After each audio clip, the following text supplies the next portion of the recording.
The Honorable, the Judges of the United States Court of Appeals for the Fourth Circuit. Oyez, oyez, oyez. All persons having any manner or form of business before the Honorable, the United States Court of Appeals for the Fourth Circuit are admonished to draw nigh and give their attention, for the court is now sitting. God save the United States and this honorable court. May be seated. Mr. Taggart. Thank you, Chief Judge Gregory, and may it please the court. The district court drastically departed from the party presentation principle when it pressured the government to reconsider its support for Mr. Mangarella's motion. Initially, the government supported the motion because Mr. Mangarella was the perfect candidate for compassionate release. He was a 66-year-old with several debilitating health conditions and an excellent disciplinary record who had moved from his prison's medium security facility to a low security one. As the government stated, his 14 years served in prison were sufficient to satisfy the Section 3553A factors for his nonviolent crime.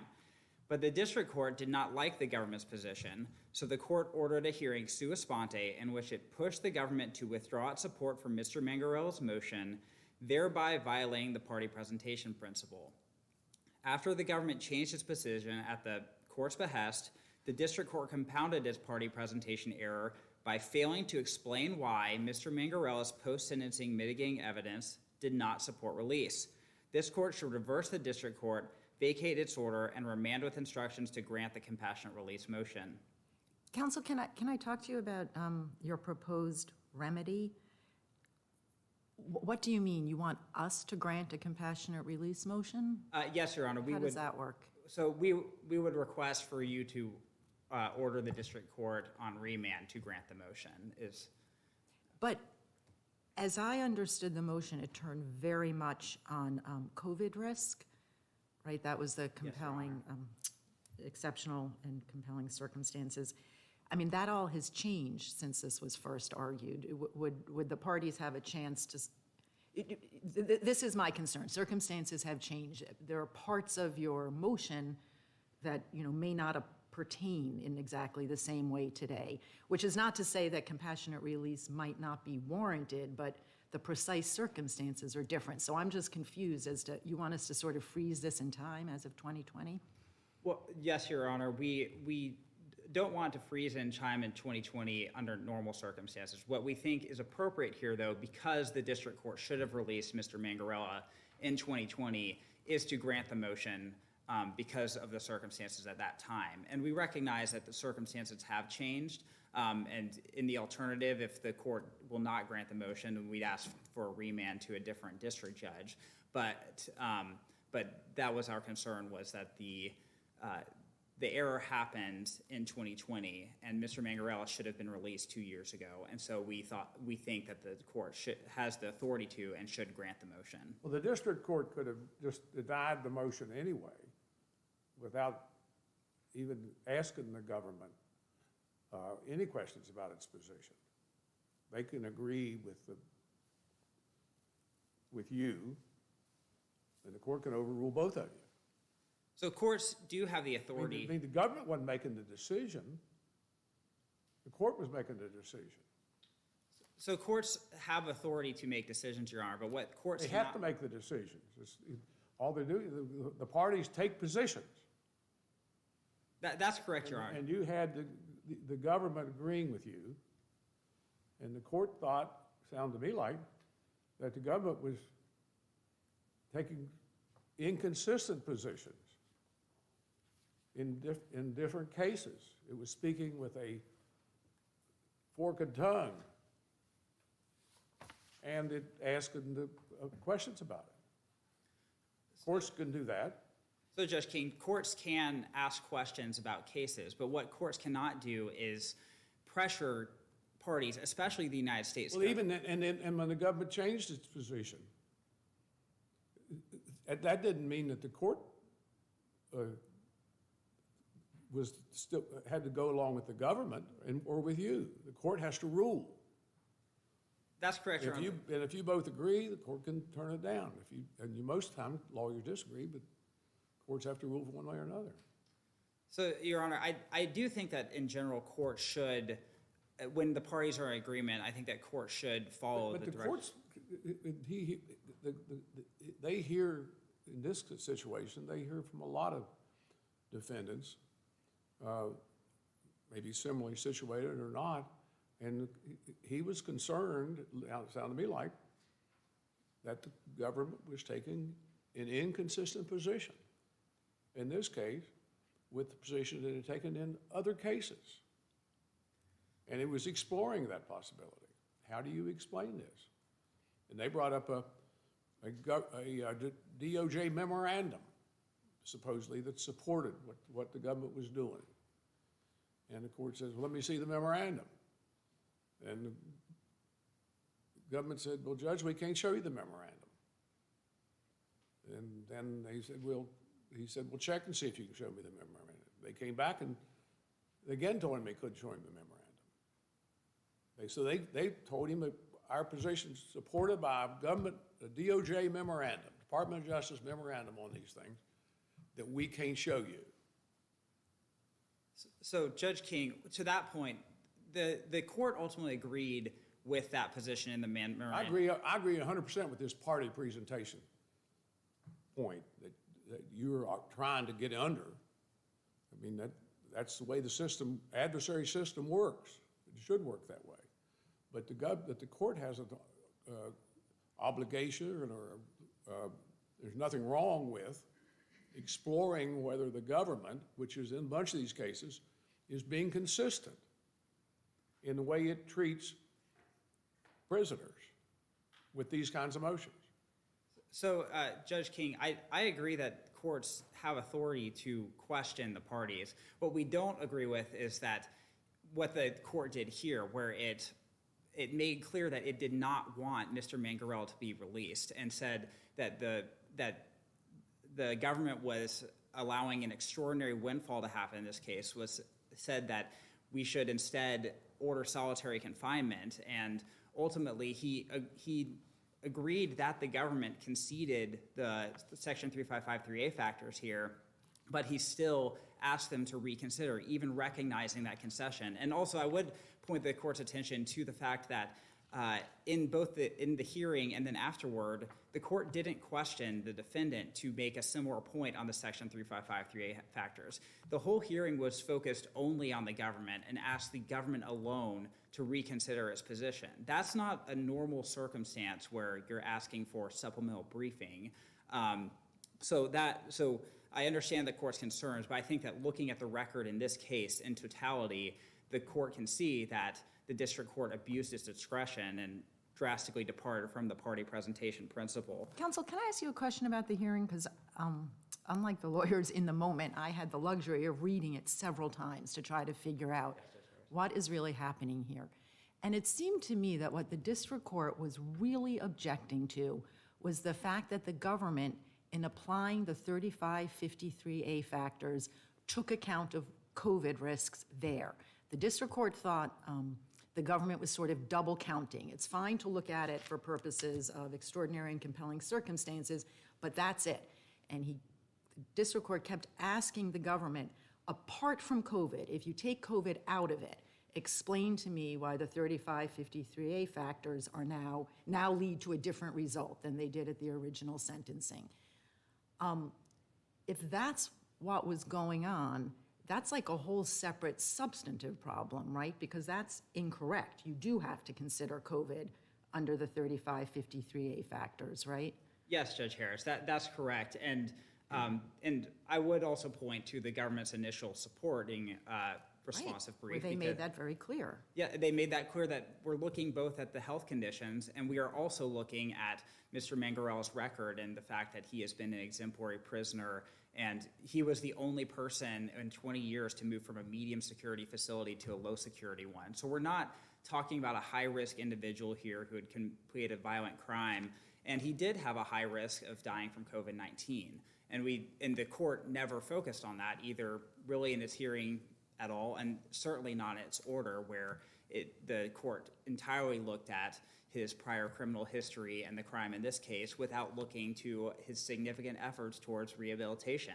Mr. Mangarello had worked very hard to do so, and that is part of the reason that there is the court made a separate error by failing to consider the mitigating evidence in this case, because as this court has said in Martin and McDonald, district courts must address mountains of mitigating evidence showing good conduct to explain why the defendant's attempts at rehabilitation were futile. And all 5 defendants across those 2 cases, once the district courts looked at the evidence showing rehabilitation, granted the motions that the defendants had brought. But here, the district court did not do any of that. If you look at the order, it's unclear why Mr. Mangarella, who was at a high risk of dying from COVID-19 and who has worked very hard to rehabilitate himself, why all of that didn't matter to the district court. The district court only said that there were some laudable examples of good conduct, but did not address health at all, and that sentence itself was taken from the government's brief. So we think first there was the party presentation error, and the district court should reverse on that and grant the motion. But we also think that this failure to consider mitigating evidence warrants reversal as well. Mr. Mangarella has served a very significant sentence. It is now 16 years. That's much more than most defendants who are in his same circumstance. I thought there was a finding here by the judge that this was the worst white-collar situation he'd ever seen. That was what the district cut. And they gave him 600 months. And then we remanded it or something and found out that it violated an extradition treaty. And he got a reduction to less than half of that, right? Not quite half of that, Your Honor. It was half of the 600 months came off. It was a little under already. But this was a massive fraud scheme.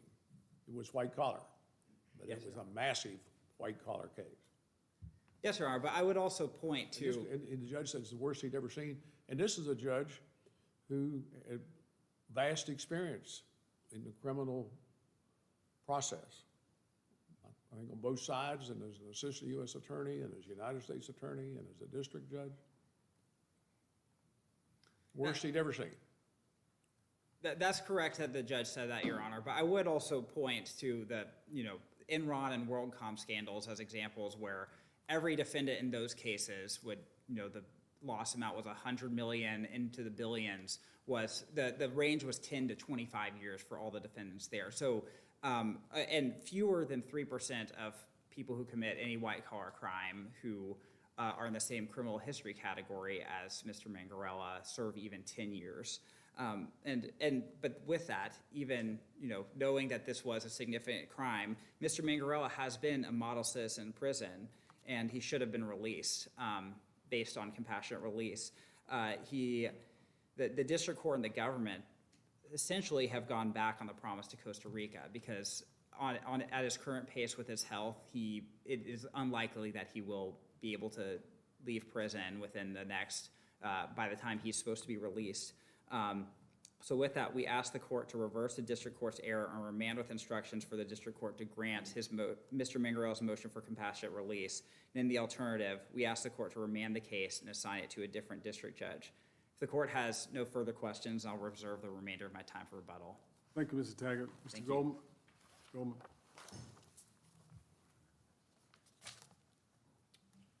Good morning, Your Honors. May it please the court, Ross Goldman for the United States. I think I want to start with what I think the parties dispute with respect to what actually happened at the August 5th hearing. Mr. Mangarella, in his opening brief and reply, frames what the district court did here as asking the government or directing the government to, quote, reconsider its position or to go back and file a paper that opposes compassionate release. That's simply not true. The district court, for example, never used the word reconsider. What the district court did at the hearing is make 2 points abundantly clear. One, the district court was, I think, a bit confused and or concerned about a perceived inconsistency between the government's response in this case and the government's response. Was there an inconsistency? Because I didn't see what he was talking about. It's not immediately apparent from the record what the district court judge was talking about. If I can speculate for Your Honor. The government lawyer at the telephonic hearing said there is no inconsistency. This is the position we take in every case. Yeah, yes, not sure if they were talking slightly past each other. I don't know. This is speculation, Your Honor. They don't speculate. Okay. As Judge Harris asked you, didn't the government lawyer say that this was not inconsistent?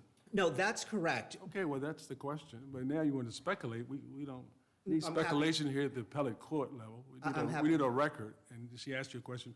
Judge asked you about the record, and you answered that. Now you're proceeding to speculation. I'm happy not to speculate, Your Honor. I think I was only making the point that the government's statement at the hearing that there was no inconsistency, I think was in respect to, or with respect to, consistency as to the Department of Justice guidance memoranda. They're following that the had- guidance in every case. Correct, and I think Judge Whitney was talking about inconsistency in ultimate positions the government was taking in these cases. But why, I mean, I don't even understand, and with no disrespect to anybody involved, of course you come to different conclusions with respect to the ultimate result. They're different people, and you have to do an individualized assessment. How is that an inconsistency in any meaningful sense, in the legal sense of the word? I'm honestly not sure, Your Honor. I don't think it's spelled out in the hearing. I don't think Judge Whitney articulated exactly the underlying basis for that concern. But he did say that was a concern of his. The other concern that Judge Whitney raised at the hearing was a concern that the United States had not sufficiently, in his view, explained why the 3553A factors favored a grant of compassionate release here. In the government's initial response, all the United States said was that in the context of the pandemic, the 14 years that Mr. Mangarella had served was enough under the 3553A factors, and that's it. That's not all the government said. With respect to the 3553A factors, in the government's initial response, the government, for The government example. talked about his minimal disciplinary history, his plan for release, and it explained that 14 years is sufficient, not because the underlying conduct has changed, but what has changed is the environment where he's serving his sentence, and now the sentence will include a significant risk of death or serious illness. That seems like a pretty thorough explanation to me. We take explanations far less thorough than this as sufficient. all Sure, the I time. guess my point is, the United States, insofar as the government was explicitly tying its reasoning for granting release to the 3553A factors, it was largely tied to COVID Right. concerns. So this is my big concern about this case. As I understand the district court was of the view that it was inappropriate to consider the COVID risk under the 3553A factors. And I thought the district court made that clear a couple of times, particularly when it said, I need you to explain to me why, apart from COVID, we have a different result under the 3553A factors. At the time, our law on this was perhaps less clear. As we stand here today, that's just wrong, right? You do have to consider COVID under those I factors. certainly would not dispute that. What I think I would dispute, Your Honor, is I don't think that the district court was saying COVID is not a relevant consideration under 3553A. And why did he keep saying, apart from COVID, Because- why do you get to a different result? Because I think what Judge Whitney was referring to here was the remainder of the 3553A factors, including the nature of the offense and Mr. Mangarella's criminal history. And I think it's important to note here, and the Supreme Court made this clear in Chavez Mesa, the district court judge here was the same district court judge who presided over Mr. Mangarella's trial, his original sentencing, the resentencing, and the collateral proceedings. And at page 206 and 207 of the appendix, which is the transcript of the August 5th hearing, the court references the fact that it had presided over these proceedings and well remembered what it said about this case, including that this was one of the most heinous white-collar crimes the court had ever seen. Multiple hundreds of victims, millions and millions of dollars of fraud, possessed a gun in furtherance thereof, was an organizer or leader. The district court recalled all this. The other thing the district Well, I'm court... glad you brought that up, counsel, because are you familiar with the judges handling a collateral case on the same facts of this case? I'm sorry. The Pelleggi case? Are you familiar with that case? I'm familiar with the initial fact that Mr. Pelleggi's sentence was vacated. Are you familiar with the sentencing when it came here and we vacated it? Yes, You mean what we did? We reassigned the case to another judge? yes. Do you know the circumstance for that? I know that what this court said in the context of reassigning was in part because the district court judge said that there's under no circumstances could the judge imagine the defendant living a law-abiding life again. And that was one of them, and the fact that the court This had court relied found on. that that statement would indicate that that judge should not handle the case. It was that- reassigned, wasn't it? It was that plus the district court having relied on a representation about the extradition treaty that turned out to have been mistaken. Those were the two things this court said in its opinion, remanding and reassigning that case. It was reassigned because of what? What this court said in that case is. Why it was reassigned? Correct. Why? Is a statement that the district court judge had made with respect to not believing that the defendant there could ever live behave in a law-abiding way. But it was not just because of that defendant, because of what that defendant did, correct? I don't, in the reassignment part of the court's opinion, I don't believe it's spelled out in much detail. I believe there's just a couple of sentences explaining the reassignment there. Well, what was the statement? Just, I do not believe that a man could target elderly individuals and deprive them of their life savings would be a productive citizen at any time in his life.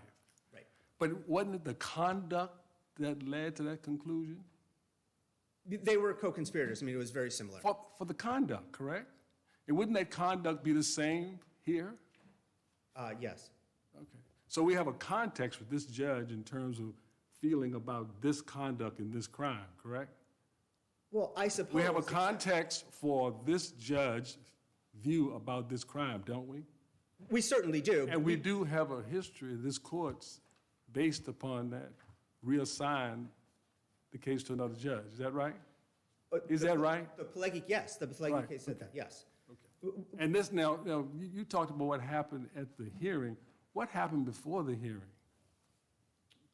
with the judge and the government? Nothing? Were they told to who to contact or anything like that? I mean, the United States, the July 20 motion was filed, the United States responded. Then later in July of 2020, on August 4th, the district court notices a hearing for the following day, and then the August 5th hearing happens. So the government had no idea what that hearing was going to be about? Well, no, I mean, the district court in the one paragraph notice of the hearing said the court is concerned that it perceived some kind of inconsistency and wanted a hearing at which the United States attorney. Did the court indicate who needed to be at the hearing? The court said that a United States attorney or a designee needed to be there. That's all? Those are the 2 points of the hearing, right? That the court perceived an inconsistency and wanted a representative from the United States Attorney's Office to be there.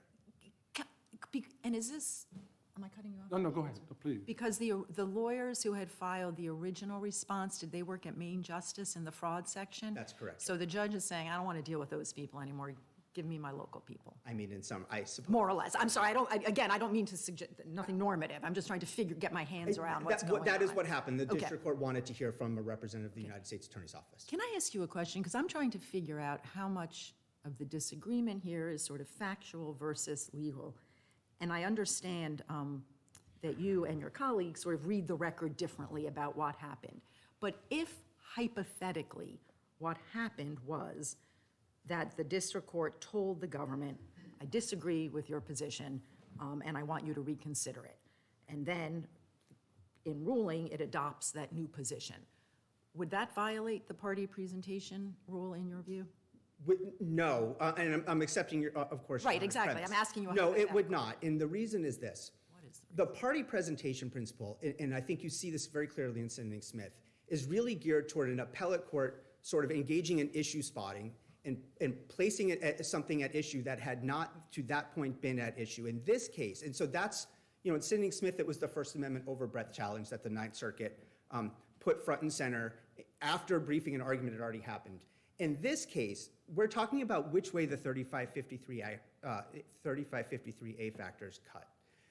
That not only is that determination, the district court was statutorily required to make it under Section 3582, but Mr. Mangarella had put the 3553A factors squarely in dispute in his motion in the United States, albeit not sufficiently for the district court judge, but similarly referred to that. So when the district court tells the United States, I need more information, and I would just say at page... No, I'm sorry, my hypothetical is not I need more information. It's I want you to reconsider your position. My apologies. Okay, so even if the district court did that, the issue is still in the case. So okay, And that, I think, whatever else that may be, it's not a violation of party presentation.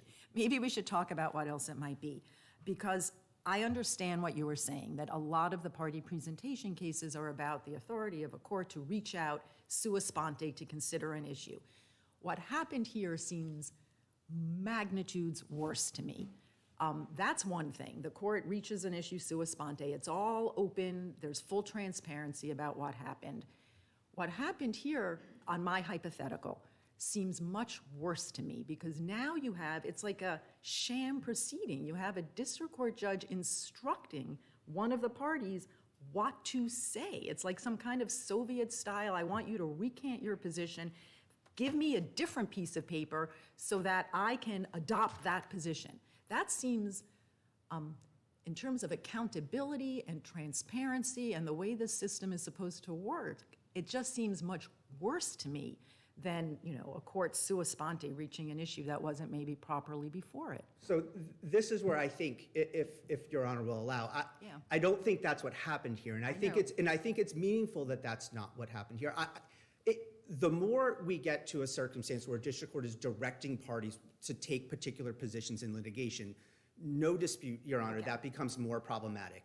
I don't think that's what happened here. And at page 215 of the joint appendix, this is the court's basically final word. The court says, quote, "The court is trying to be informed." And I just think it's important to note, too, and this goes back to something that Judge King said earlier. The district court didn't need the government's opposition in order to deny the motion. The Well, court it could have gets a done it lot on its easier. own. It's a lot easier, though, right? If you're denying a motion for compassionate release where all the parties agree compassionate release is warranted, you're going to have to do a lot more explaining than if you're just adopting the government's position. I don't know if that's true, Your Honor, especially in this case. Again, the district court judge, and the district court is right about this, says at page 207 of the appendix, the judge knew this case better than anyone. The trial prosecutors were gone. The district court judge is the individual who lived with this case the longest and well knew the defendant's criminal history. And, some of these materials are sealed. The court no doubt knows the criminal history, what it involved with respect to his family members. The district court was well aware of that and appropriately accounted for that, and was well aware and well remembered the nature and circumstances of the offense here. And so really what happened here is, contrary to this sort of Soviet-style system that Your Honor was hypothesizing, here the district court judge was charged by statute with making a discretionary determination and believed it needed more information in order to properly exercise its discretion, and simply asked for it. That's what happened here. And just, if I can round out this point about the district court judge not needing the government's opposition, a counterexample which may sort of emphasize the point a little bit is under 18 U.S.C. 3553E, for a district court to sentence below a mandatory minimum, the government has to first file a motion. In that kind of circumstance, the district court needs the government to do something in order to empower the district court judge to reach a result the court believes is appropriate. That is manifestly not the case here, where the district court judge could well have denied the motion, even if the judge had lived with the first submission. And so when Mr. Mangarella says in his reply brief at page 1 and again at 3 and 4, if only the government had not filed the second submission, the court would have granted the motion. There's no legal reason why that's true, because courts are not authorized, are not required to accept government concessions in criminal cases.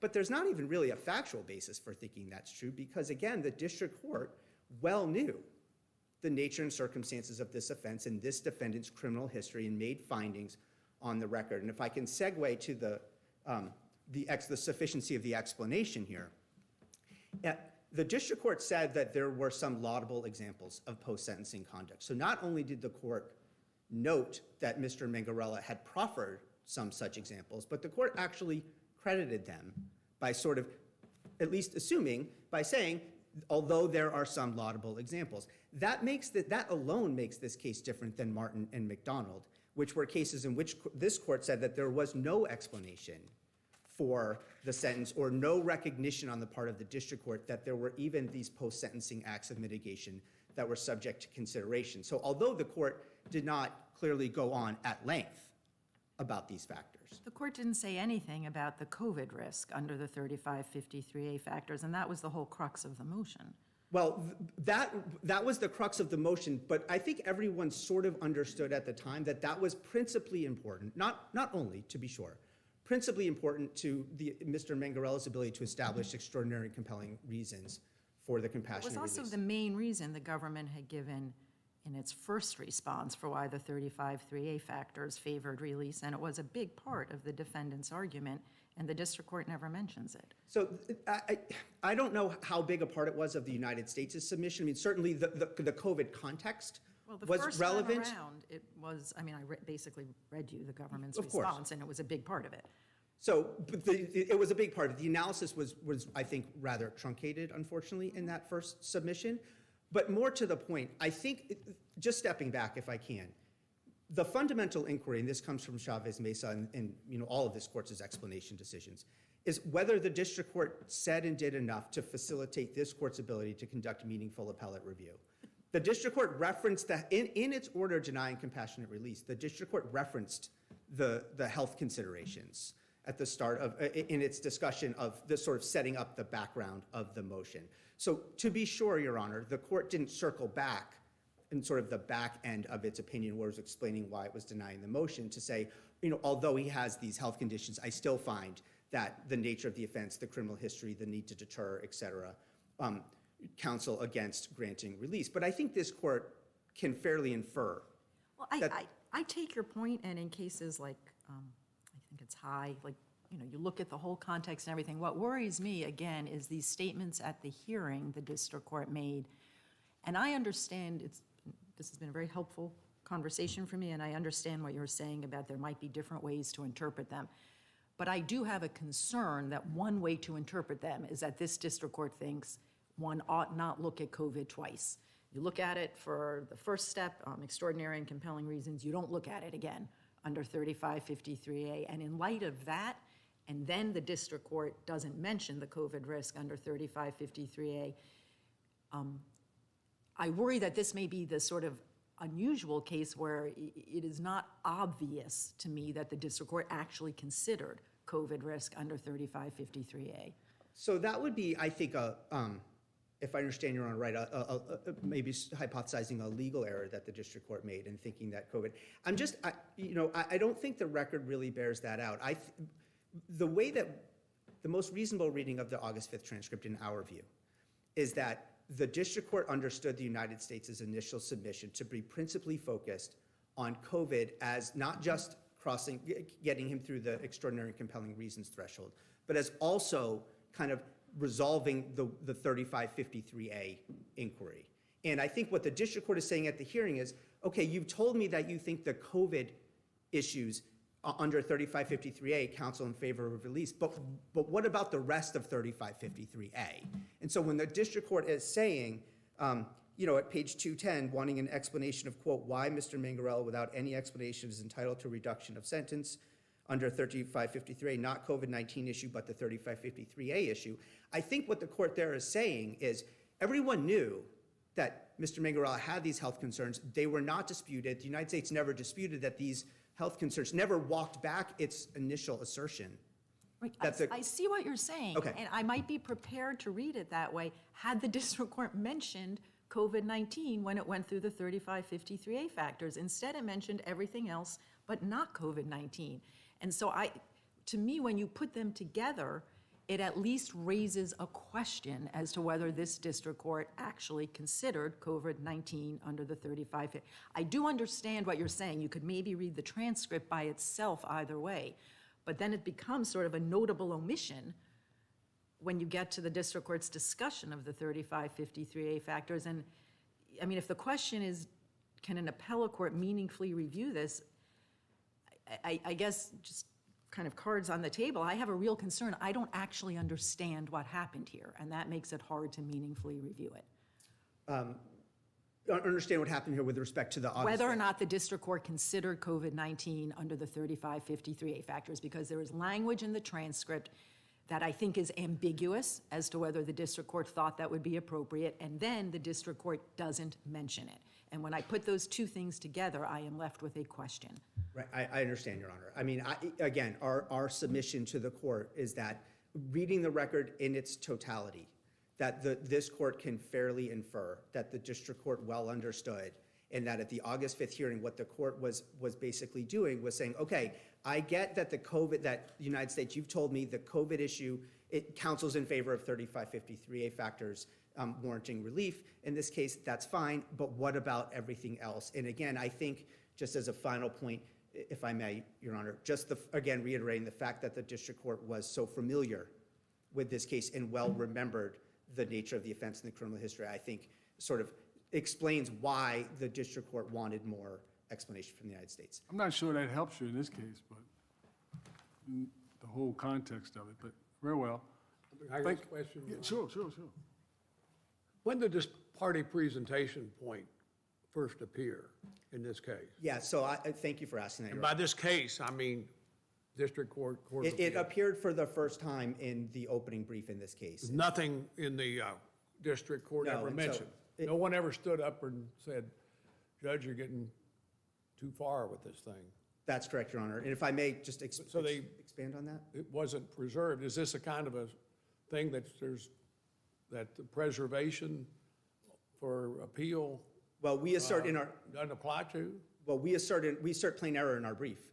So you say it's reviewed for plain error? The party presentation principle. That's what you say? Yes, sir. Okay. Yes. Can I explain why? I know I'm over time. May I just elaborate on that point just for a moment? Sure. Okay. So there was no party presentation claim raised in the district court, and I think this is notable for a couple of reasons. One, Sinning Smith, which was not the first party presentation case, was decided before the July 2020 motion and before the August 5th hearing. And so there's no doubt here that Mr. Mangarella's counsel would have been well aware of this. And indeed, at page 206 of the joint appendix, the district court, and I'm paraphrasing, but asks the parties, can I direct the government to go back and take another look at this? And there was no objection to that. The United States then filed its amended response. Mr. Mangarella then files a reply brief, in which he does not raise a party presentation claim. And I think under well-settled principles of Rule 52 and decisions like the Supreme Court's decision in Puckett and Greer, there are no exceptions that would apply to the application of plain error review here. Now, Mr. Mangarella, in reply, the only thing he says is that, well, in Sinning Smith, the Supreme Court itself did not apply plain error review. And that's true as far as it goes, but that's unsurprising given that the case went to the court from the government on a government cert petition only on the merits of the Ninth Circuit's First Amendment overbreadth challenge. Party presentation was never addressed by anyone in that case at any time until the Supreme Court's opinion came out. And so there never having been, the party presentation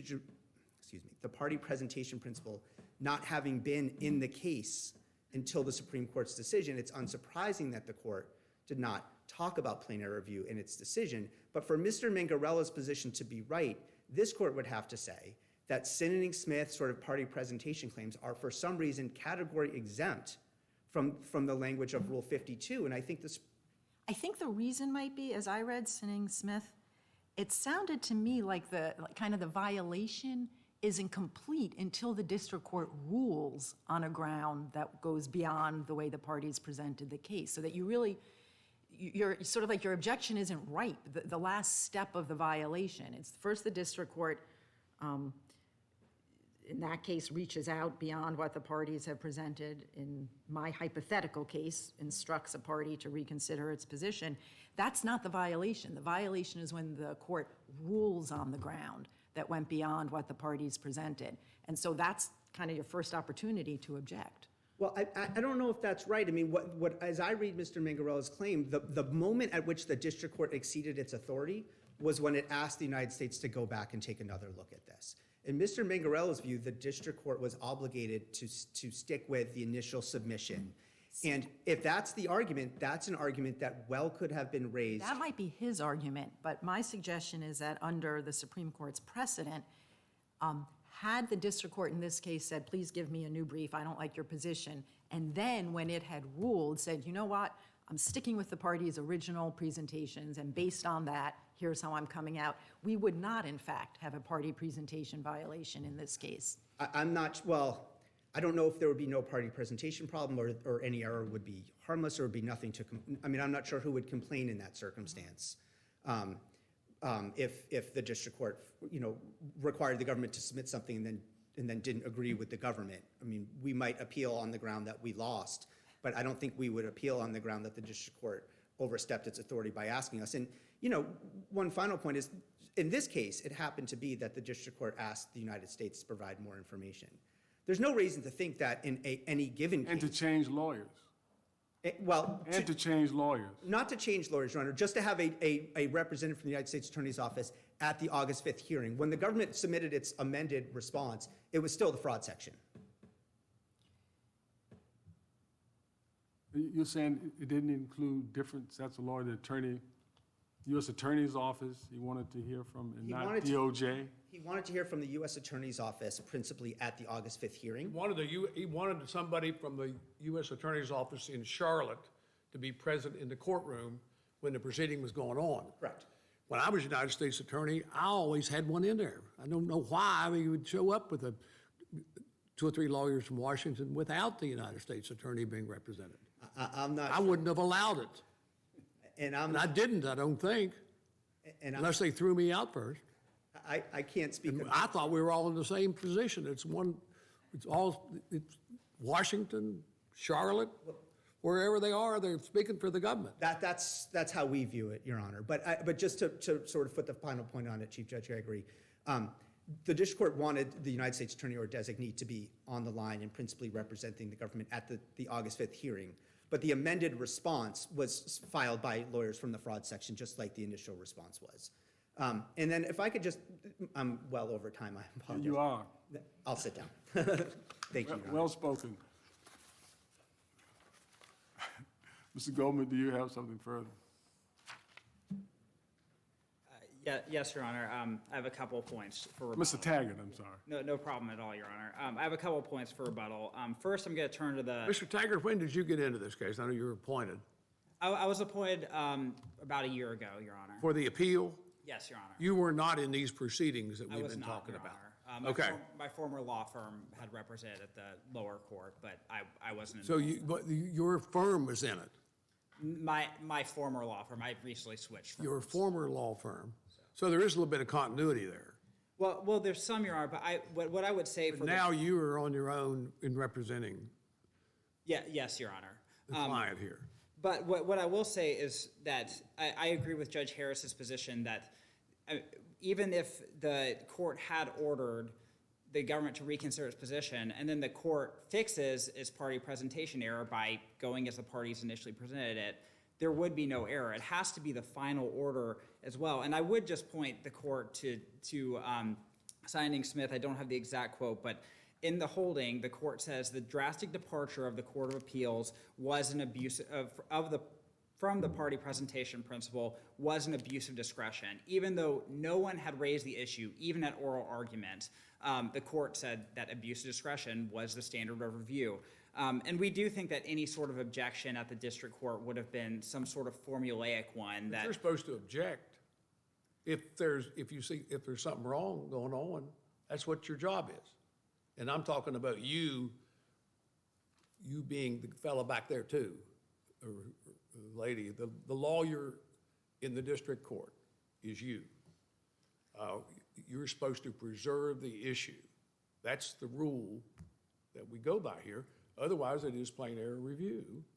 So Judge King, I agree in normal circumstances. I think that party presentation errors are a categorical difference because they're pretty rare. I've not seen a record very similar to this one. No court's ever held that.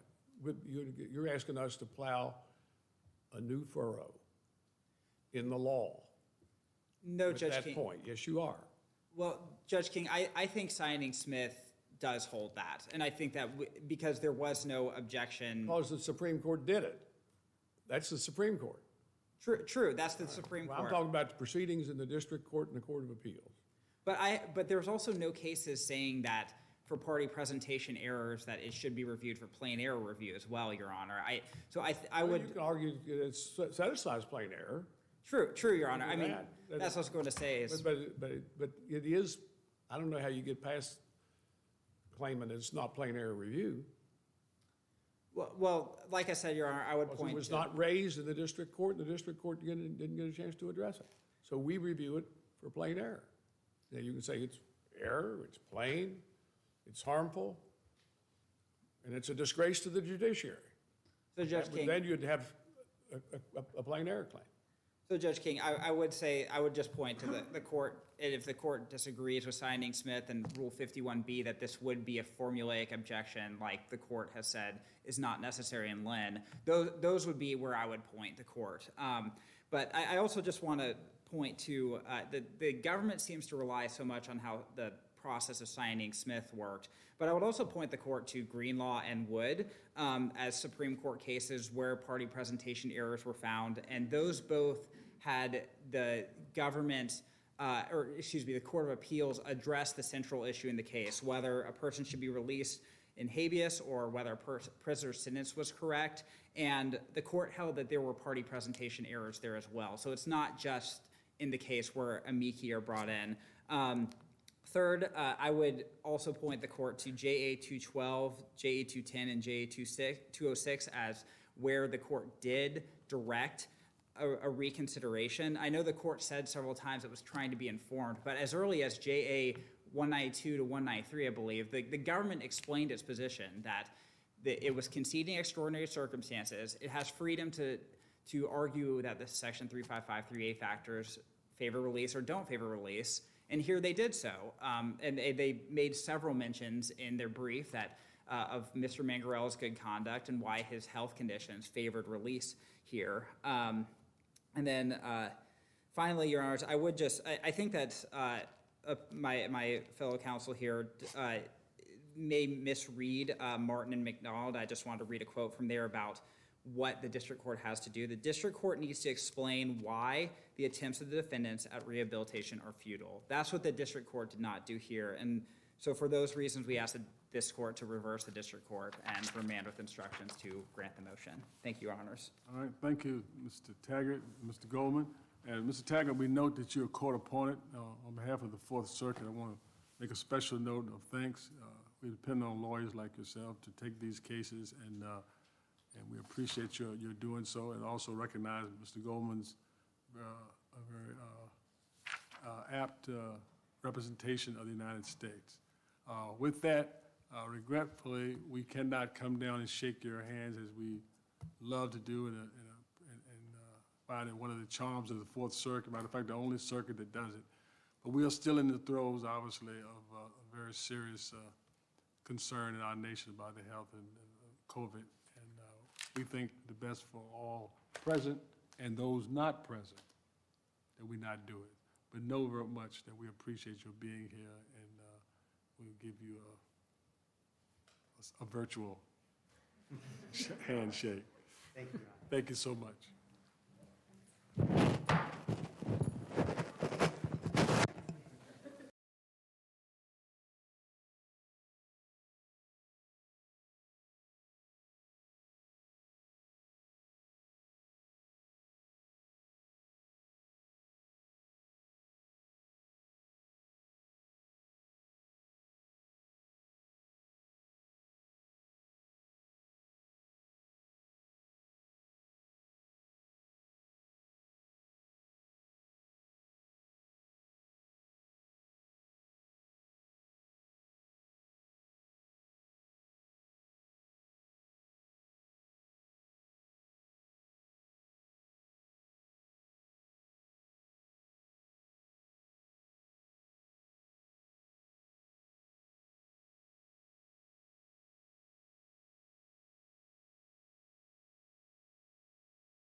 Good morning, Your Honors. Good morning. Erin Melissa Brenner for the appellant, Mr. Malone, and may it please the court. Both parties agree, and Judge Harris actually just stated in the previous oral argument, that petitioner for compassionate release deserves an individualized determination as to whether there are extraordinary and compelling circumstances underlying that petition, and and whether the 3553A sentencing factors weigh in favor of that release. That individualized determination did not happen for Mr. Malone. As stated by the Supreme Court in Chavez Mesa, a district court must adequately explain a chosen sentence to allow for meaningful appellate review. Unfortunately, that did not occur. Mr. Malone concedes that the explanation does not need to be lengthy, does not need to go through every argument the petitioner raises. However, that's only if the matter is conceptually simple and the record makes clear that the sentencing judge considered the evidence and arguments. That record is not here, and there is a mountain of mitigating evidence between when the initial sentencing occurred and when Mr. Malone submitted his first petition. First, this is not a simple case. This is not United States v. High. There was considerable time between those sentencings. There was a pandemic in between. Mr. Malone developed serious health conditions, made it very concerning for him to be in prison. Also, the district court seemed to look to home confinement as a way to excuse its requirement that it give a reasoned analysis of that compassionate release petition instead of taking the facts and the arguments on the merits. Even though Mr. Malone is on home confinement, and I know there was some last-minute filing yesterday, the issue is not moot. Home confinement is extremely restrictive. It's very difficult for him to manage it with severe health conditions. His heart is failing, so he is an emergency room trip away from being labeled an escapee. He lives in a really rural area. His phone service is intermittent. There are constant phone calls that he is required to make. If he has a health emergency, I want his first concern to be, how do I get emergency medical attention, not how do I get in touch with a counselor or make a phone call, just to make sure that I am not put back in prison. These technical violations where someone misses a phone call, their GPS ankle monitor malfunctions, they're not as rare as they should be. There have been cases where people have missed a phone call because they're in a computer class. They've been labeled an escapee by the time they get out of that class and turn their phone back on. So Mr. Malone has deep concerns about if something happens to him and he doesn't have prior authorization to get that medical attention, whether he is in danger of putting himself back into prison. If he goes back into prison, it's not even just COVID at this point. He could catch the flu, and it could be deadly for him right now. Can I just want to make sure I understand what you're saying. So the second motion, the council motion for release makes these two distinct arguments. One is, apart from COVID, your client's age and his deteriorating health, those are the extraordinary and compelling circumstances. The other is, this medical condition puts him at increased risk of COVID. Are you saying that the district court didn't adequately address the COVID risk argument? It's not enough, even as to the COVID risk argument, to say, look, you're on home confinement, so you are not.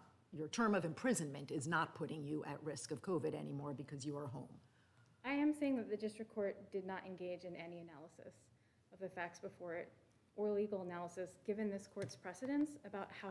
I'm sorry. So I understand your argument that the district court didn't address the non-COVID related reasons for release. Correct. He's old, he's very sick. Yes. Is it also your position that the district court did not address sufficiently the COVID risk argument, that it is not enough to address that argument to say this person is at home on home confinement where his medical needs are met? Judge Harris, I'm saying the district court did not do that analysis, did not ask that question about whether it was specific, COVID-19 specific. But the district court also did not go through the sentencing factors and did not go through kind of a separate extraordinary and compelling release analysis. There was a previous pro se petition in 2019 that Mr. Malone submitted where he outlined really well what his health conditions were. That's why I'm saying this is not like High, where the record as a whole doesn't give us confidence about the reasoned basis for the opinion. So when the district court received that, it received his pro se petition, and in the holding, it listed the 1B1.13, the US sentencing guidelines, as guidelines to what would be extraordinary and compelling, and said that Mr. Malone did not meet any of those extraordinary and compelling circumstances. That was just factually inaccurate, Your Honor. He actually met both prongs, the age of the defendant, he was over 65 and he'd done over 10 years of a sentence, as well as the medical condition, because he could not keep himself healthy or safe in a prison environment with his multiple health conditions. Did I adequately answer your question? Probably, yes. Just wanted to make sure. I know that the U.S. just submitted something saying that this case, according to the Seventh Circuit, would be moot because Mr. Malone is on home confinement. The Seventh Circuit case, it came out, it was decided in March. It's very, very different than this case here. In that case, that petitioner did not have extraordinary and compelling circumstances. Like, the health conditions were extremely minor. He had hypertension, which was controlled with medication, and he had the gene for sickle cell, but he did not have sickle cell. They're very different issues. And there, the defense counsel agreed that it was fine that he was moving to supervised release shortly because his health conditions were not so severe that he needed immediate reduction of his sentence. We're actually not asking for immediate release. Originally, the prior petition asked for supervised release instead of home confinement. Supervised release would ensure that Mr. Malone could take care of his health problems without being labeled an escapee. He would have more flexibility to go food shopping, let's say, when he's not having a bad day. There are lots of bad days for him now. And so, yes. Counsel, I'm sorry, and maybe this goes back to my original question, and then I promise I will stop on this point. No, please, Your I thought the Seventh Circuit decision was distinguishable because there, the only argument for extraordinary and compelling circumstances was COVID risk. And the court, in that case, at least suggested that, look, if that's your only argument, COVID risk, and you're on home confinement, home and it was fine, yes. you're done. Correct. Your case is different because all along, I understood the crux of your motion not to be the COVID risk, but in fact to be, this is a man in his 70s with a colostomy bag and very severe health conditions. He's not going to recidivate. He's not a threat to the public. He doesn't need to be thoroughly further deterred, and in light of his health and his age, putting to one side COVID, he should be, this sentence is no longer just. He should go home. That argument was not being made in the Seventh Circuit. That seems to me to be a pretty fundamental distinction. Yes. Yes, and it was a big part of why the Seventh Circuit said, well, you were asking for him to go home. He is home. That's fine. That's answered the issue. The petitioner's counsel agreed with that. All along, Mr. Malone has argued that at this point, even home confinement is too onerous for him. He is still technically in custody. He could be ordered back at any time. There have been these news stories about technical violations. Someone misses a phone call. One of the petitioners was stuck in a Hurricane Ida and was ordered back to prison for being an escapee because they got stuck on the side of a highway. So you not only want to, you don't want a do-over here, you want us to rule that his sentence should be ended. I think You that want us to I- order the motion you made to be granted, that he's served his time. He's no longer on home confinement. Actually, Your Honor, there would be a number of things this court could do that would be Isn't that what you want? great. That's Ideally, what you asked for. originally it was asked for he be moved to either it be granted or he be moved to supervised release instead of home confinement. I think if this court has factual questions about the home confinement or about whether, the 3553A sentencing factors could somehow still be an issue, remanding it to the district court to actually do the legal analysis that was in front of it would be, You want us to say that the court erred in failing to properly consider the home confinement, rule that it was error, rule that his sentence should be reduced, as you asked, and the motion granted. yes, Your Honor. You want us to take care of that for you. That would be wonderful, Your I Honor. mean, that's what you asked for. Yes. Okay, well, that would be a drastic, The original petition. remedy, wouldn't it? And to be honest, Your Honor, I did not write the we original. normally would let if we thought there was error about the consideration of the home confinement, send it back and say, consider it properly, Yes, and have a redo. You asked us to remand. yes, remand, yes. That is literally what you asked us to do. I assume you meant remand for the district court to now consider Yes. the argument that has Yes. not yet been considered. Yes. So you're abandoning that effort to It get says the I do- remand. sentence vacated. I believe this court has the authority to do so, but I am asking for the case to be remanded. By all means, Your Honor, if you would like to grant everything that we are asking for, far be it for me to stand in that way. However, I do believe if it is remanded, the district court should consider whether home confinement is appropriate. BOP itself has said that home confinement is not appropriate as a long-term solution, and it is not working for Mr. Malone. Further, because I'm concerned generally also, just looking at the record as a whole, the district court did not engage in the legal analysis that the Supreme Court required under Chavez Mesa. It had been 13 years since that original sentencing. There is a mountain of mitigating evidence that the court never considered. This court said in Martin that a court cannot simply recite bad deeds and ignore the mitigating evidence in between. Mr. Malone not only has severe health problems, but with his severe health problems, he moved himself from medium confinement or medium security to low security in prison, and then BOP granted him home confinement. Most district courts see that grant of home confinement as a mitigating circumstance rather than to be used against a petitioner in denying their release. I'd also like to discuss, I believe that the orders here don't evidence a reasoned basis. And again, we are asking for we're not asking that the district court answer every single argument. However, I think that home confinement does raise a number of new issues. And because the argument now is that home confinement is not sufficient, supervised release would be more appropriate for someone with such severe health issues, the district court should do that analysis instead of saying that home confinement is enough. I'll reserve the rest of my time, unless Your Honors have more questions. Thank you, Ms. Brenner. Ms. Taylor? Good morning, Your Honors. May it please the court, Laura Taylor on behalf of the United States. Defendant Lonnie Malone seeks to convert his custody status from one of home confinement to a full release, excusing him from about 11 years of a 24-year sentence. And to get there, he's bringing solely a procedural challenge to the district court's denial of his motion to reduce sentence. He does not bring a substantive challenge to the district court's decision. Defendant Malone's procedural challenge must fail because the district court's decision denying compassionate release complies with this court's binding precedent in United States v. High. In High, this court held that how detailed an explanation a district court must give turns on the particular circumstances of any one given case. And there are two driving factors. The first is the complexity of the case.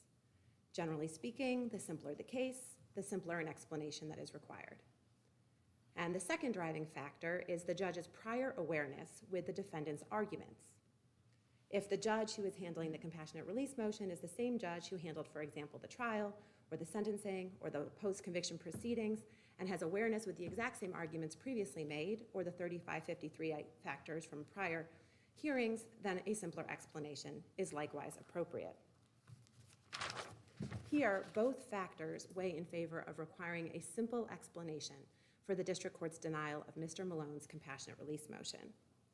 Judge Jones presided over the entirety of Mr. Malone's district court proceedings, from indictment to plea to sentencing and to multiple rounds of collateral relief. But that doesn't give him any sort of prior insight into the crux of the motion, which is that since that time, this man has become old and also in very, very serious poor health to the point where he's carrying his colostomy bag around with him. I mean, none of that came out of the original sentencing, so I don't really see how that weighs. I do understand that in doing the 3553A balance, the district court would have familiarity with the severity of the crime and the criminal history, but we've said, right, that when there's this intervening set of circumstances, you know, we're going to need something that addresses that. Yes, Your Honor, absolutely. Okay. But here, the district court did address that because Mr. Malone in 2019 filed a motion for compassionate release based on his medical conditions, and Judge Jones denied that motion for compassionate release as related to the very specific and same medical conditions. But the problem is that he did that under the policy statement. He said it didn't meet the criteria of the policy statement, but after that decision, we held in McCoy that it doesn't have to. And so I'm not sure we have the district court ever considering that question under the right standard. Understood, Your Honor. But he did understand and was presented with the defendant's medical condition in 2019.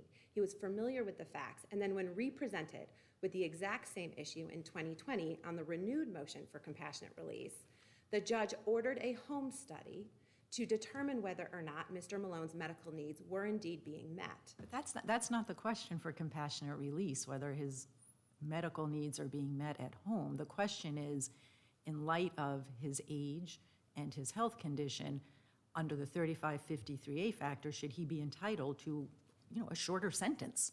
Not is he okay at home, but should his sentence now be shorter? And I don't see where the district court considered that, because in the first motion, when it was sort of squarely in front of him, all he said was it doesn't meet the policy statement, which is not the right question, which the district court didn't know at the time, to be clear. But since then, we have made clear that's not the question. And then in the second motion, he appears to be just sort of saying, look, there's no COVID problem anymore. He's at home and his medical needs are met. But in neither one does he address sort of the underlying claim for compassionate release under the right standard. Respectfully, no, Your Honor. Before the court were to get to the 3553A factors, the court would first have to determine whether or not Malone met the E&C requirement, the extraordinary and compelling circumstances requirement. That's step one. If he does not satisfy E&C, the court never needs to get to 3553A. And here, the question regarding E&C is whether or not Mr. Malone has an extraordinary and compelling circumstance to justify reducing his sentence from home confinement to full release. And where, in your view, did the district court answer that question? In two places, Your Honor. First, the district court stated he conducted a complete review of the merits and denied this for the basis asserted in the government's brief. The government extensively briefed this. I'm sorry, is this in the first order or the second? In the second order, Your Honor, at JA 97 is the district court's order denying compassionate release. And the court states that it conducted a complete review of the merits, and for the reasons stated on behalf of the United States, it's ordered that the motion is denied. And the government briefed this as in its brief, stating that Mr. Malone had not presented a basis for E&C because he was on home confinement and his medical needs were being met, his daily needs were being met. There were no issues with respect to the medical treatment. And the judge adjudicating the motion adopted the reasons stated on behalf of the United States after a complete review of the merits. But moreover, the order then goes on to say that indeed the investigation by a probation officer of the court revealed that Malone is no longer living with his brother, but has been permitted to relocate to his own home. He has appropriate access to medical treatment and his daily needs appear to be met. Again, supporting the determination that there was no E&C and therefore no 3553A analysis is required. I will stop in a minute, but that to me seems like a very solid, straightforward response to the argument that because of COVID risk, that the risk of COVID and serious illness from COVID is his extraordinary and compelling reason.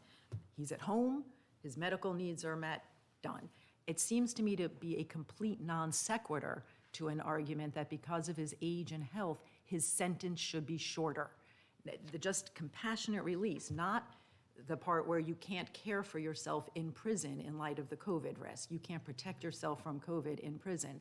This is a different argument. This is now the sentence ought to be shorter. Compassionate release and home confinement are two different things.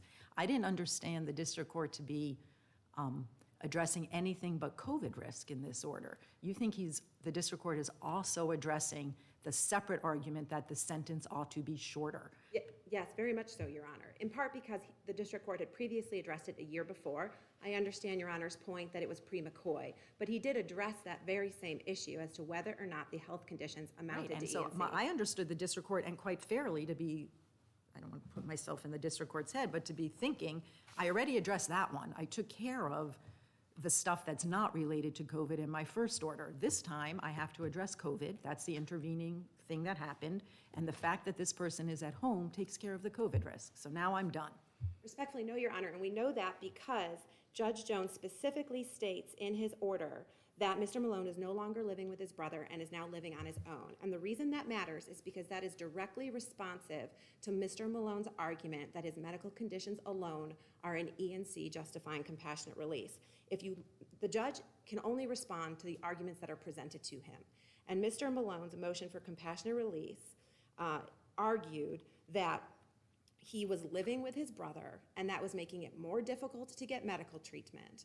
And by the time the home study took place that the judge ordered, Mr. Malone was no longer living with his brother and was now in his own home, in the comfort of his own home, getting all of his medical needs met.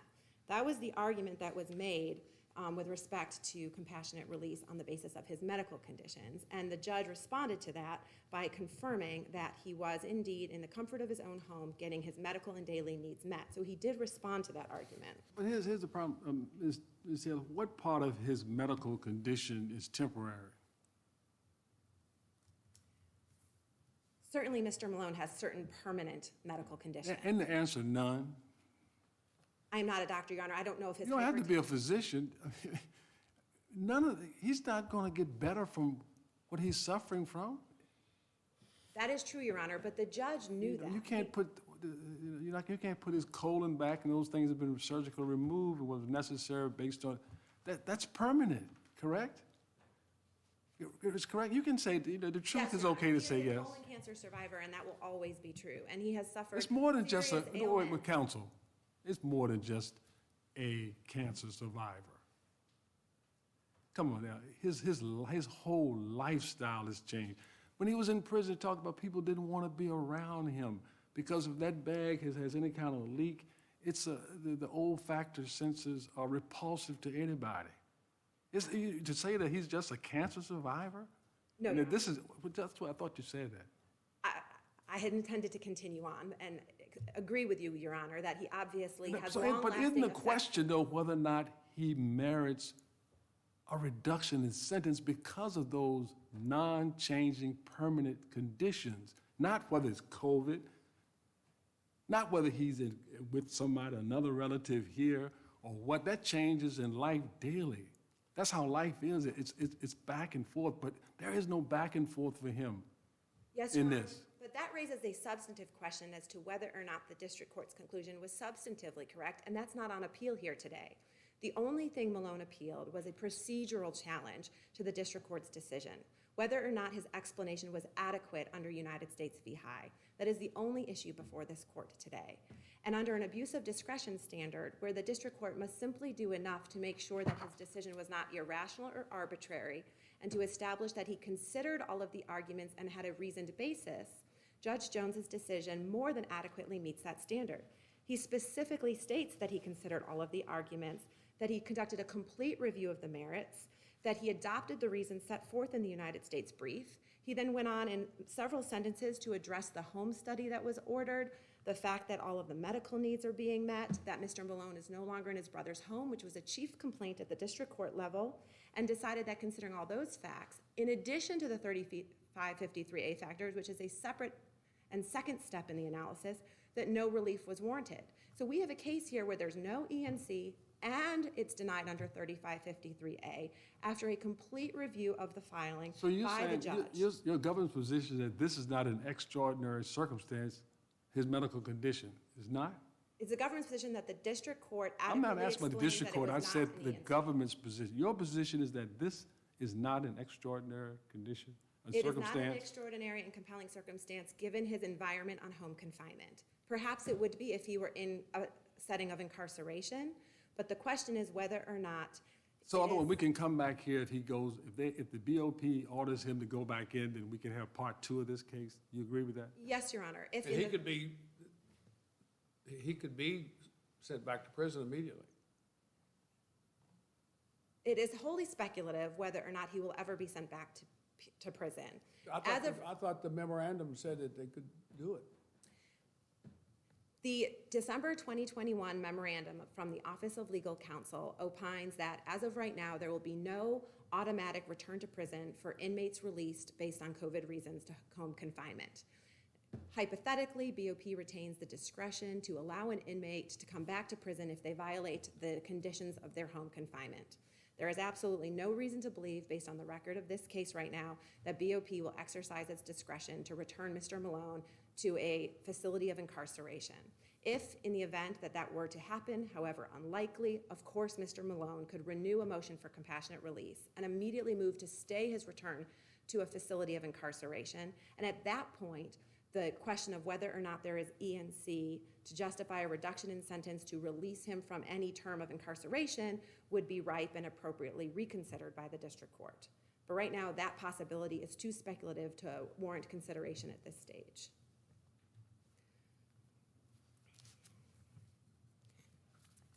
I'd like to address Judge Harris's concern, perhaps, that ENC is designed to reduce the sentence regardless of the place of incarceration.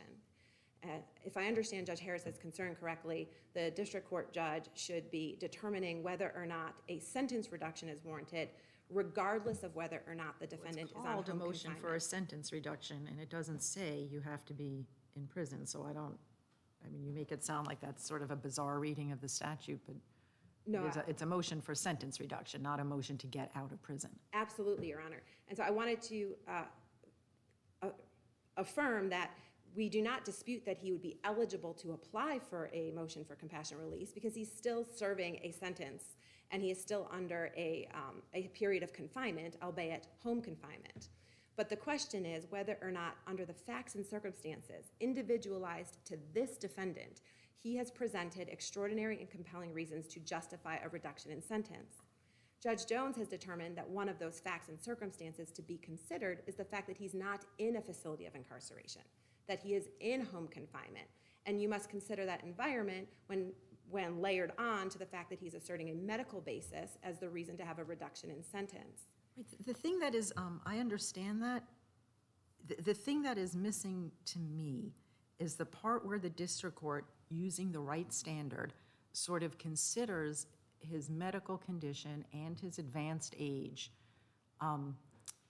Whether you're in home or in prison, like it obviously affects both whether, this is still a just sentence. And I understand if it's not extraordinary and compelling, we're not already over at the 3553A factors, but you would still want to see some acknowledgement, at least I would, that a district court considered under the right standard whether this is the kind of person who still needs to be serving a prison term, whether it is in home or in prison, given the level of threat they pose, the sort of need for deterrence, things like that. And I just don't, even whether this counts as an extraordinary and compelling circumstance, I think I'm just missing the part where the district court considered anything but the fact that he's still at home. Yes, Your Honor, I understand the concern, if I may address it briefly. As you've acknowledged, there's a two-step analysis. There's ENC and 3553A. We've explained that for ENC, it is our understanding that the district court considered the fact that Mr. Malone was on home confinement as a relevant factor in whether or not ENC had been met. Do you understand the district court to have considered anything else? Yes, he considered the results of the home study. He considered the fact that Mr. Malone was in his own home, not his brother's home, where he was initially required to be. That BOP had allowed him to transfer to his These are own all home. just different ways of saying he's at home and his medical needs are met at home. Did he consider anything else? Yes, to the extent that he adopted the government's brief. Okay, but he didn't say anything else. The only thing we know the district court was thinking is he's at home. He's at home and he is getting his medical needs met and he's getting his daily needs met, and all of these other arguments that Mr. Malone proffered to the district court that he had hurdles because he was at home that he could not get his medical needs met turned out not to be true. And the argument goes, I think, if I understand Mr. Malone correctly, that home confinement is not sufficient because Mr. Malone has these serious medical needs and there are limitations when you're on home confinement that preclude Mr. Malone from getting those needs met. But the home study belied that assertion. The home study confirmed that indeed Mr. Malone was getting his medical needs met, that he was not an escapee when he had to seek medical treatment, that the system was working appropriately and fairly so that Mr. Malone was not suffering and getting his medical needs met. So it's not as though Judge Jones said, he's at home, I can close the book on this one, I don't have to wonder about anything else. Judge Jones inquired deeply into this matter. I mean, there was a home study done, and the question of whether or not Mr. Malone's medical condition was so serious as to require further relief beyond home confinement was the central thesis of the entire underlying proceeding. It's where Judge Jones spent the most of his attention and spelled out his reasoning in his district court decision. And again, it bears repeating, the only issue on appeal is the procedural challenge. So whether or not Judge Jones's explanation for why being on home confinement, even with these medical conditions, did not amount to an ENC satisfies High. And here, based on the description that Judge Jones gave in his decision, it more than adequately explains the basis for his decision and gives this court comfort that he considered all of the arguments. Well, it may be too narrow in terms of procedurally, because if you're only looking at home confinement being the realm or the extent of the request, then that's procedurally a problem, perhaps. That is because it was beyond that. The request is to reduce the sentence. And you agree that that was a request, correct? Yes, Your Honor. Most And do certainly. you agree that if you Venn diagram it, that reduction of the sentence is the bigger circle and home confinement is the small one? No, Your Honor. Oh, you don't? No, Your Honor, because Give me your schematic then. A Venn diagram in that. I think of it as more of a staircase. The first step is showing ENC. Have you established an extraordinary and compelling basis, reviewed for an abuse of We're discretion? talking about the request for To have- relief now, with Venn diagramming the relief. Yes, so the first step to even get into the circle is to establish ENC.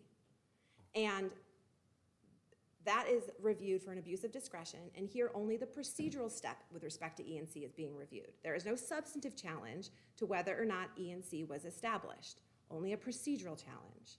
And so once a district court judge determines But that there is... the procedures are the fact that he said, listen, go and look in this man's home, do a home study, and let's look at the nature of his conditions, where he is, and what his treatment is. We know that procedurally. And beyond that, it seems like district court was satisfied. He's at home, he's doing the best he can, that's fine. But the request is that his sentence be reduced. What difference does it make what medicine is he's getting to that question? Now, it might be a factor, but that seemed to be, that was the sine qua non of the whole thing. Check his home, check, fine. End of story. That's not the end of the story procedurally. No, because you have to look at whether or not, in fact, he merits reduction of his sentence. Yes, Your Honor, and in so doing, not only does the court look at the medical conditions and the environment in which the defendant is living, but also what percentage of the sentence has been served, whether or not there are other factors that would affect the ENC And if decision. he doesn't get the sentence reduced, he can be sent back by the Bureau of Prisons. In the Bureau of Prisons' discretion, that would be conceivably possible. Very wasn't unlikely taken in into this case. account. Pardon me, Your Honor? That wasn't taken into account. That was not specifically addressed in the district court's decision. However, that argument The also... home confinement could end, period. Yes, Your Honor, but that argument was made to the district court that Mr. Malone's compassionate release should be granted because if the pandemic ends, Mr. Malone could be returned to prison. And that was made only in the context of the argument that COVID-19 is a basis for compassionate release, that it alone is ENC. And of course, the government responded to that argument in its brief, which was then adopted by the district court, saying, but once the pandemic ends, there would be no risk of contracting the virus in a prison setting, and therefore, the basis on which you'd be seeking compassionate release likewise ends. There was not an argument presented to the district court related to Mr. Malone's health conditions, separate and apart from the COVID pandemic, about his return to prison.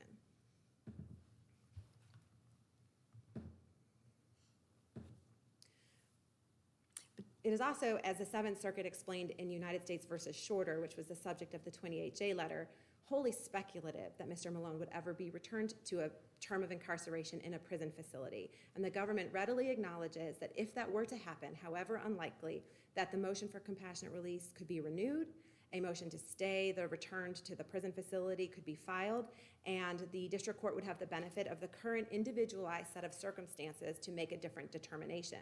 But back in 2020, when Mr. Malone presented to the district court on home confinement with medical conditions that the district court, in his judgment, after having experienced Mr. Malone's filings for 13 years, including a compassionate release motion only the year before, determined that he was not eligible for. That was an appropriate exercise of his discretion. I think you're running too fast past that first denial because, as you say, probably everything kind of goes into the mix. And the first denial was under the wrong legal standard. And also, even if that had been the legal understand, well, let me just leave it at that. It's under the wrong legal standard. And so I do have a concern that the district court here was kind of factoring in the original denial, but it turns out, we now know in retrospect, the original denial was wrong. And I'm having trouble kind of isolating that out. There's nothing in the record to suggest that Judge Jones applied an erroneous legal standard in this decision. And to the contrary, Judge Jones is the only district court judge in the Avignon Division, handles all of the compassionate release filings in that division.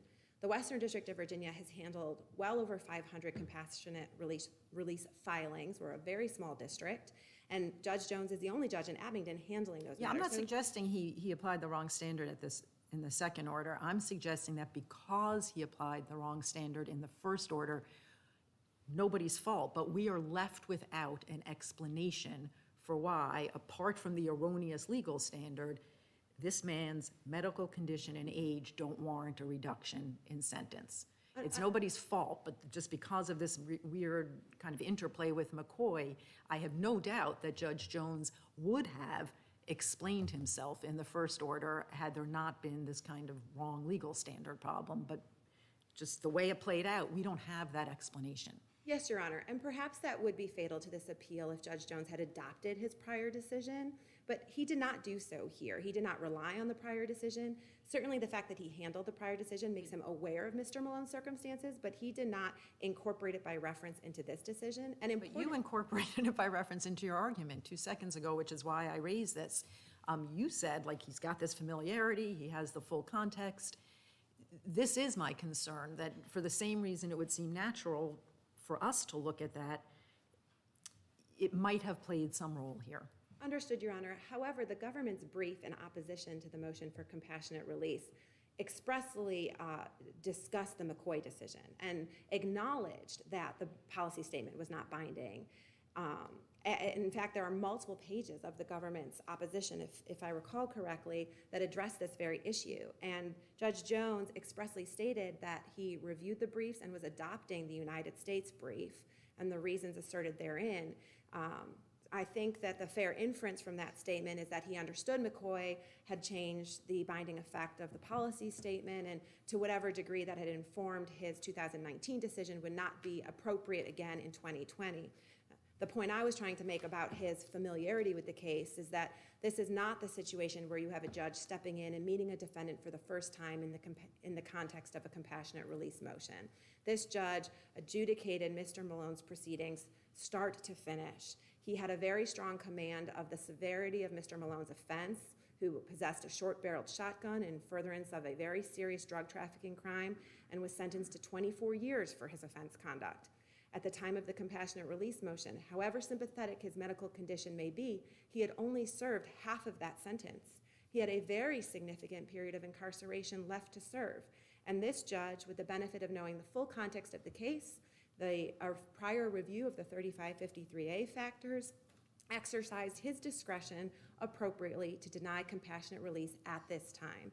And we would ask that this court affirm that judgment, find it to be procedurally adequate, and to deny the appeal. Thank you. Thank you, Ms. Taylor. Ms. Brenner? Your Honors, I'll start with the last point first. Under Chavez Mesa, the record as a whole, given both orders and the 13 years in between sentencing, the orders themselves do not sufficiently address the appropriate legal standards, but also I would argue that 13 years in between the first sentencing and when Mr. Malone was requesting compassionate release, significant things had changed, including his health circumstances, COVID, the mitigating efforts that he had undertaken while he was in prison, and the fact that BOP had determined he was no longer a danger to the community. The home study itself is concerning because it is just a snapshot in time, Saying that Mr. Malone's needs are met when his conditions are degenerative shouldn't be given a whole lot of weight. His heart is not going to get better. His liver and kidneys are not going to improve. He will always have a colostomy bag. And if he is re-imprisoned, that the stoma where the colostomy bag attaches could become reinfected, which happens. Ms. Brady, Yes. you made you mentioned I think a important clinical word. You said degenerative. Yes. That means it has an impact on his life expectancy, doesn't it? Yes, it does. Do you think a reduced life expectancy would have some impact on how much time you need to serve to be punished in terms of what left? In terms of extraordinary fact, you think that is important? I do think it is, Your Honor. I think that there's a reason it's called compassionate release. Right, it's compassionate release. It's like somebody's about to die in 6 months, and they've done something horrible, but they want to be considered, can I take my last breath on a mountainside where I grew up? Your Honor, Those things those are important. Now, that's Yeah. what compassion means, doesn't it? Yes. Okay, I'm just wondering in terms of your argument, we get to that. I appreciate that, Your Honor, because I'm concerned about what the government thinks constitutes extraordinary and compelling at this point. Yes, he could always submit another petition for compassionate release if he is re-imprisoned. If he is re-imprisoned, he can catch COVID in an unventilated room from a contagious person in 6 seconds. He could catch the flu in that time, and it could be deadly for him. I'm not sure how many new holes need to be punched into his body because his colostomy bag is continually reinfected until he is compassionate enough to have his sentence reduced. The 3553A sentencing factors are not an issue at this point. He is bedridden most of the day. I spoke to him recently. He makes jokes about getting old, but he isn't feeling well. He is cancer-free at the moment, but they are continually scanning him, and they're not sure what's happening with him right now. I am truly afraid that my client will have an emergency. He will go to call BOP or his counselor before he gets medical attention because he is terrified of returning to prison. He knows what happens if he returns to prison. It isn't speculative. He lives with it every single day. And I don't think calling that speculative is appropriate. I think the district court should have applied the legal analysis in front of it and considered his very specific circumstances. As Judge Harris said, it's an individualized determination. Here, an individualized determination would determine that at this point, even home confinement is not enough for his conditions. The original petition to this court requested supervised release where he could go to an emergency room without fear of being thrown back in prison, where he would have the time and space to get his needs met. He is a long line at a pharmacy away from having his life in danger. And those risks themselves put additional strain on him when he already has a bad heart. I would submit that the appropriate thing to do would be to remand so that the district court can finally give Mr. Malone that individualized determination about what would be appropriate for him at his age with his health conditions. Thank you. Thank you very much. I thank you both. As I think you were present. We cannot come down and shake your hands, but know very much that we appreciate your being here and in that spirit. Thank you and wish you well.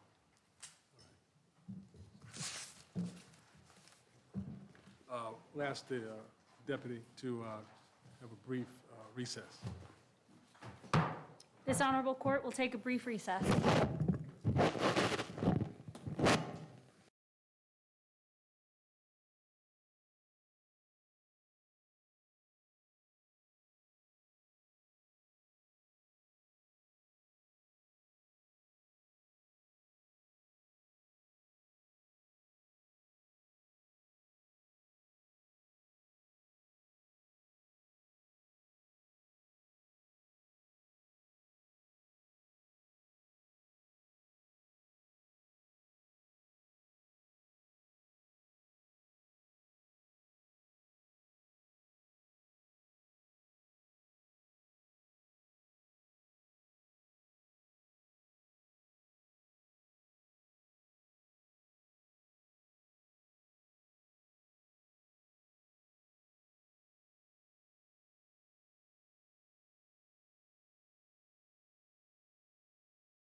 The Honorable Judges of the United States Court of Appeals for the Fourth Circuit.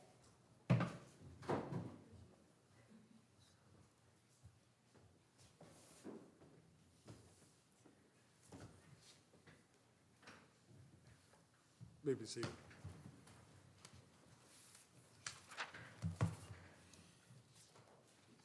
Ms. Potozak, Potozak, Your Honor. Good morning, judges. My name is Paula Potozak, and I will be arguing on behalf of Marie Laurent Workman. The appellant seeks this court to reverse the lower court in three particular areas. First, a reversal for the count 4 of the complaint, which is what I would consider a classic retaliation complaint based on non-selection. Second, a reversal of the second part of count 4, the discrete acts, retaliation, and then a reversal of the 2 hostile work environment claims, one based in retaliation, the other based in race, gender, and sex, national origin, and those to be reversed based on the use of for 2 reasons: a change in the standard as it applies to retaliatory hostile work environment, and also because under the standards for motion to dismiss, Ms. Laurent Workman has properly pled, quite frankly, all of the claims that are before the court.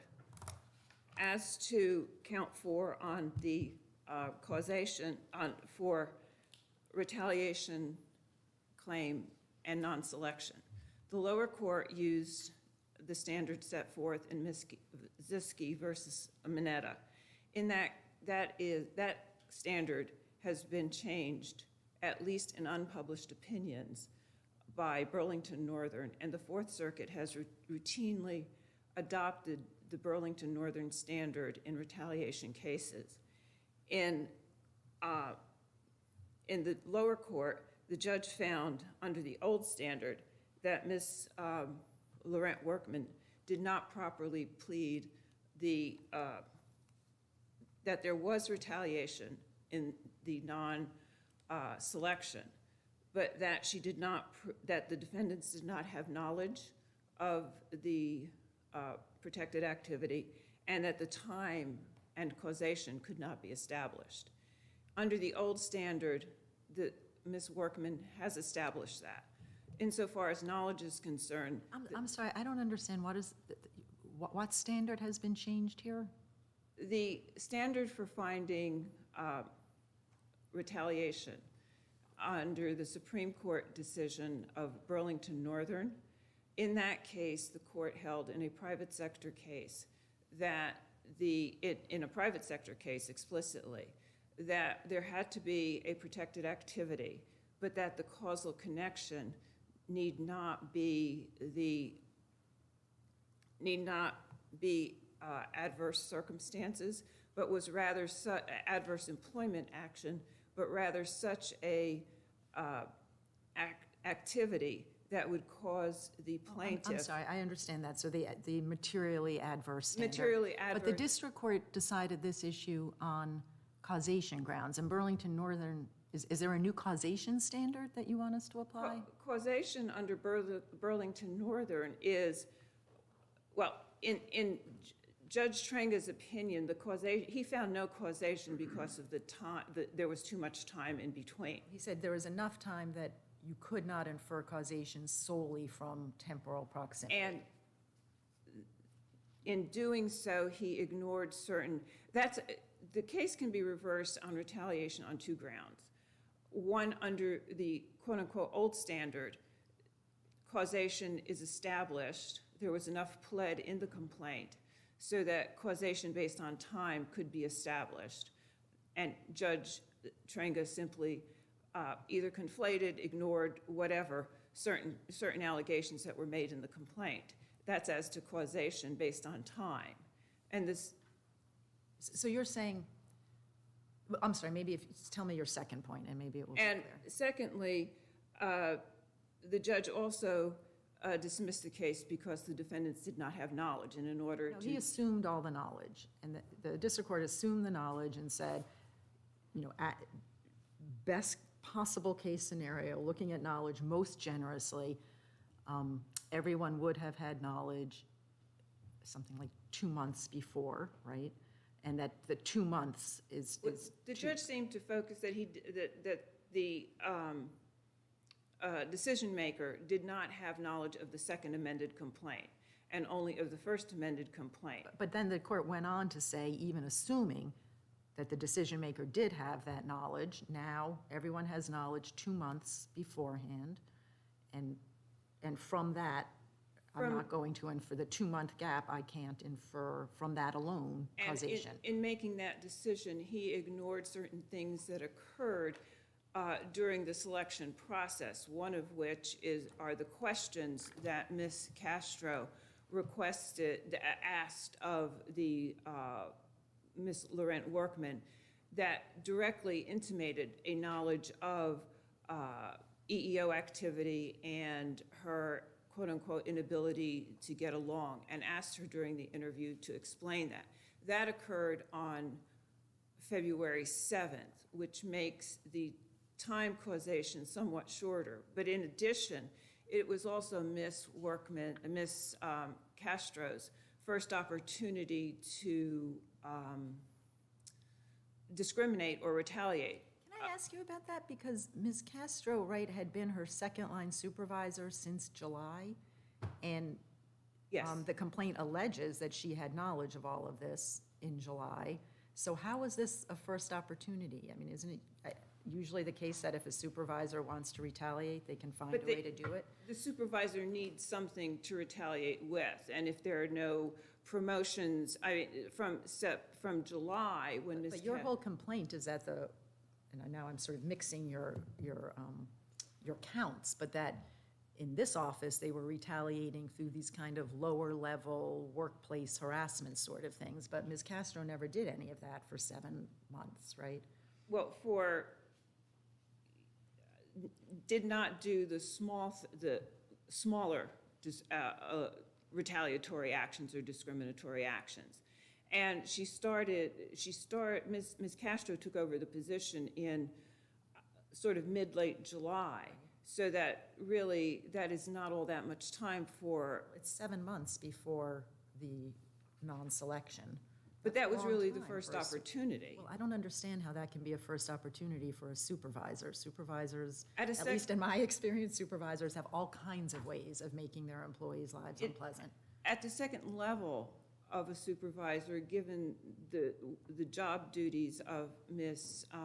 Laurent Workman, the second level supervisor would not necessarily have as many opportunities. Maybe, but none of this is in the complaint, right? It's not as though the complaint pleads in any way that this was the first opportunity, given the work relationship. Here are some facts about the second level supervisor and her relationship with the employee that would have made this the first opportunity. There were allegations in the complaint as to the second supervisor status and when Ms. Castro came into the position. And there were also allegations involving communications between Ms. Castro's first-line supervisor with the second-line supervisor, and those communications occur both before and after Ms. Castro assumes her position as a second-line supervisor and as the deciding official. And in that sense, this is the kind of opportunity that a second-line supervisor would have, most notably, to retaliate once they had knowledge. And in fact, Ms. Castro was advised by the first-line supervisor, Mr. Khalife, that he would not rehire Ms. Castro. And that conversation actually occurred in an email that was inadvertently CC'd to Ms. Workman just before she applied for the position in December of 2019. So there is clear allegation in the complaint that the inference can be made that Ms. Castro knew about the protected activity, and that within this context, it was the first opportunity for her to take such a, quite frankly, drastic retaliatory action against Ms. Workman for complaining and exercising her EEO and other protected activity rights throughout the course of her employment with the EEOC, with the Department of Army. Beyond that, the lower court did not dismissed her other discrete acts complaint, and that should be reversed for the same reasons, because there was sufficient allegations in the complaint to show not only that the acts occurred, but that the standards were not met, that she met the standards for consistency, and these occurred throughout her career. And these were sort of ignored by the lower court. Finally, we ask that the court reverse the decision for retaliatory hostile work environment, as well as for the hostile work environment based on race and gender, sex, and national origin, and to use the reduced standards that the court has enunciated in Caldwell versus Johnson. And I reserve the rest of my time for Let me rebuttal. ask you something. Yes, How many claims you want us to send back? 3. 3, 3. 4, Count. 5, and 6? Yes, Your Honor. And counts 1, 2, and 3 you've abandoned. Yes. Thank you.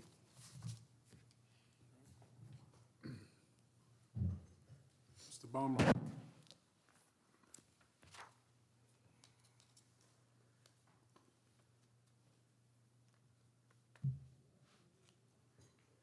Good morning, Your Honors. Peter Baumhart on behalf of the government, and may it please the court.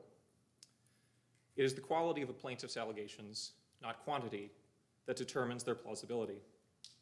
The plaintiff in this case certainly has made a lot of allegations, but regarding the 3 claims that she is pursuing on appeal, We have to assume all those are true.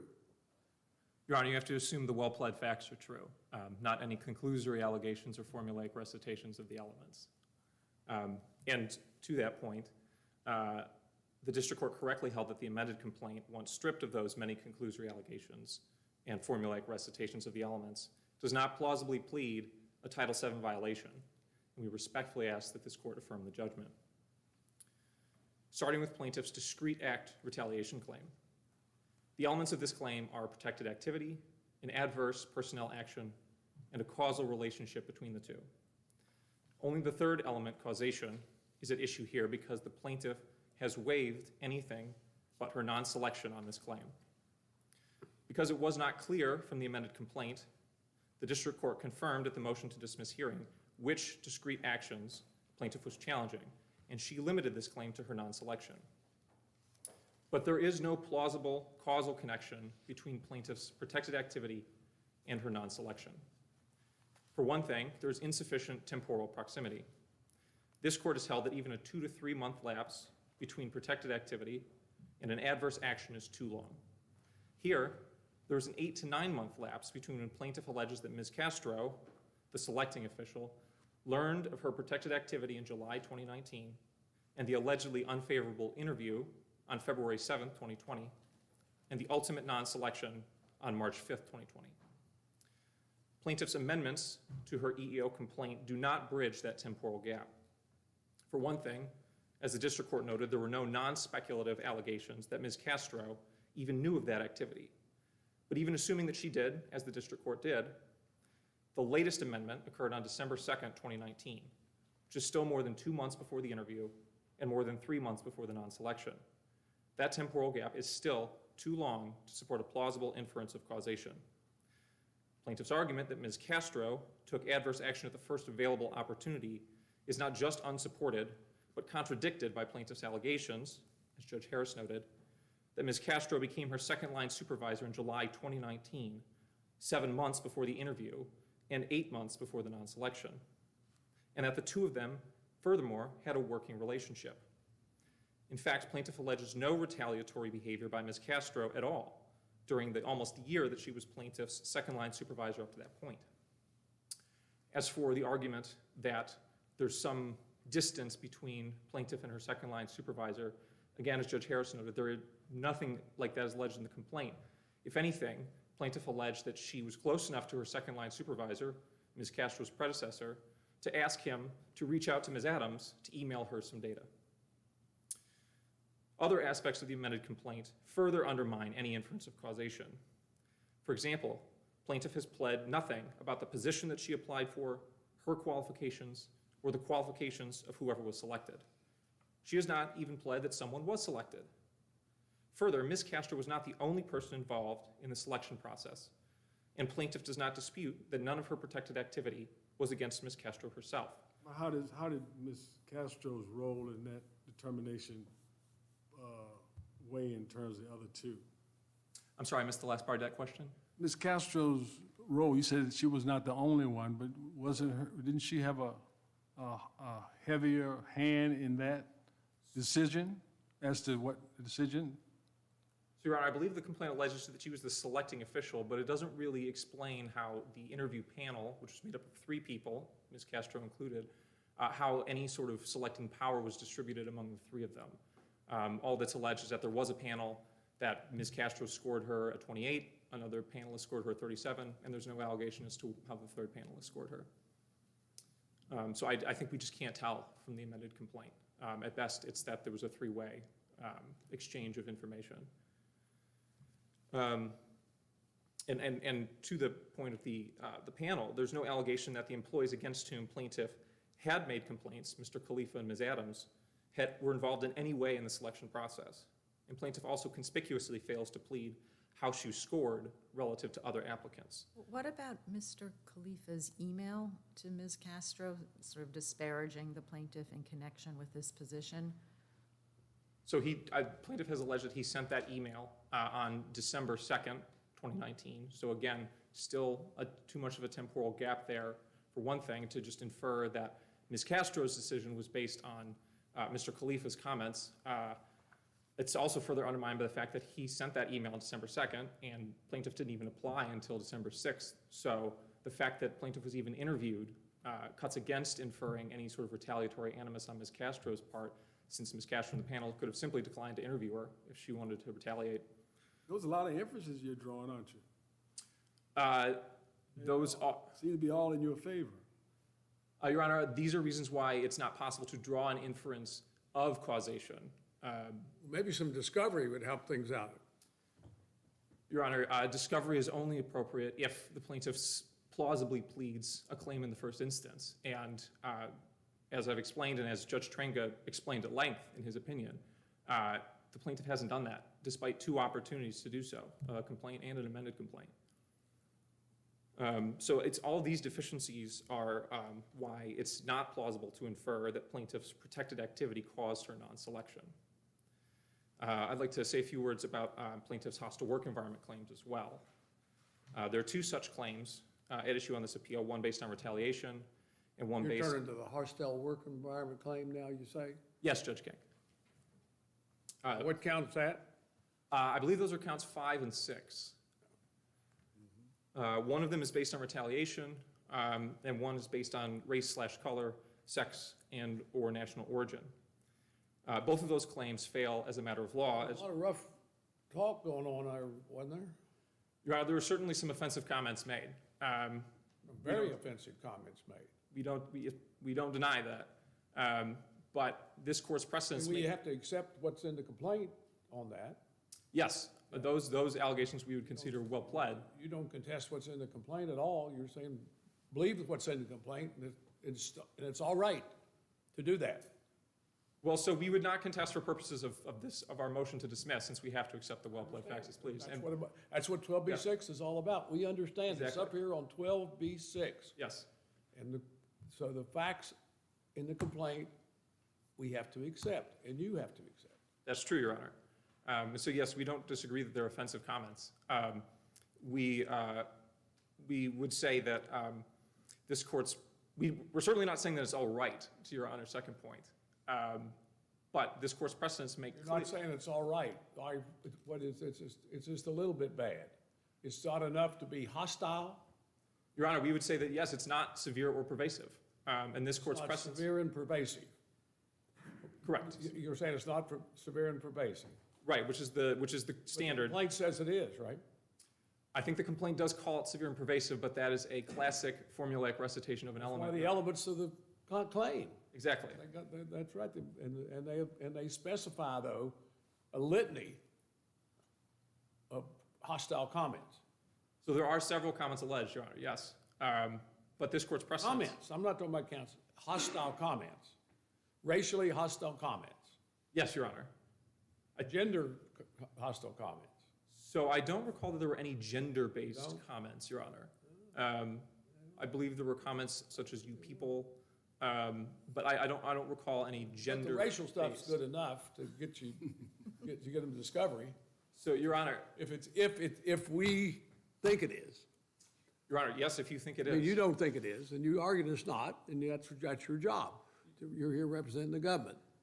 I am here representing the government, Your Honor. Yeah. And to be clear, this is not our opinion. This is based on this court's precedents. I understand, and we're bound by the precedent in the law, and we're going to apply it the best we can. Now, what precedent do we have, you said that compels us to rule in your favor at a 12B6 area? For specifically on the hostile work environment claim? Yeah, the one about, we're talking about the clear animus, racial animus, these several statements that went on, and when complained about, no response. And matter of fact, it got worse for her, the person who she complained to. I mean, that's what's alleged here.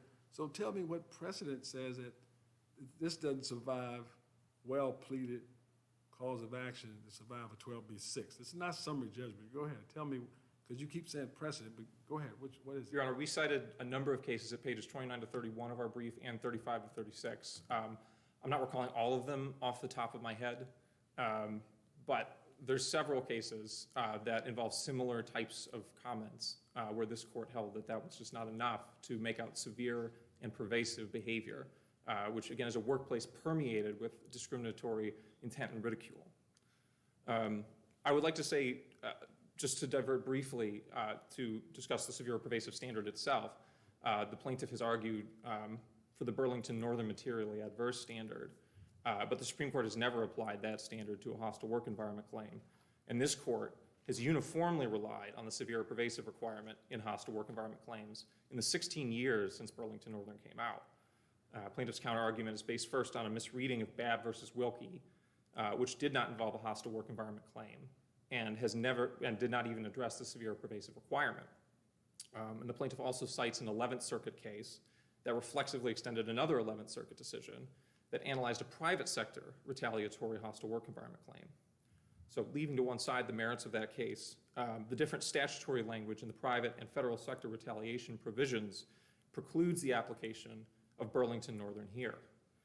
Burlington Northern held that Title VII's private sector retaliation provision, which broadly bars discrimination based on protected activity, extends beyond adverse employment actions to non-employment related materially adverse actions. In so doing, You have a litany of cases, and going back, you talk about this case here. What should she have done? I mean, they're hurling these racial comments at her. She should have just go back to your desk and endure it? Your Honor, it's, I'm not sure. What about sure? I'm saying that what was she supposed to do, these comments made to her consistently and continually in her work environment where she has to go and make a living? What should she do? Just go back to her desk and just say, well, I guess this is par for the course? You said because it's not, you said it's not pervasive.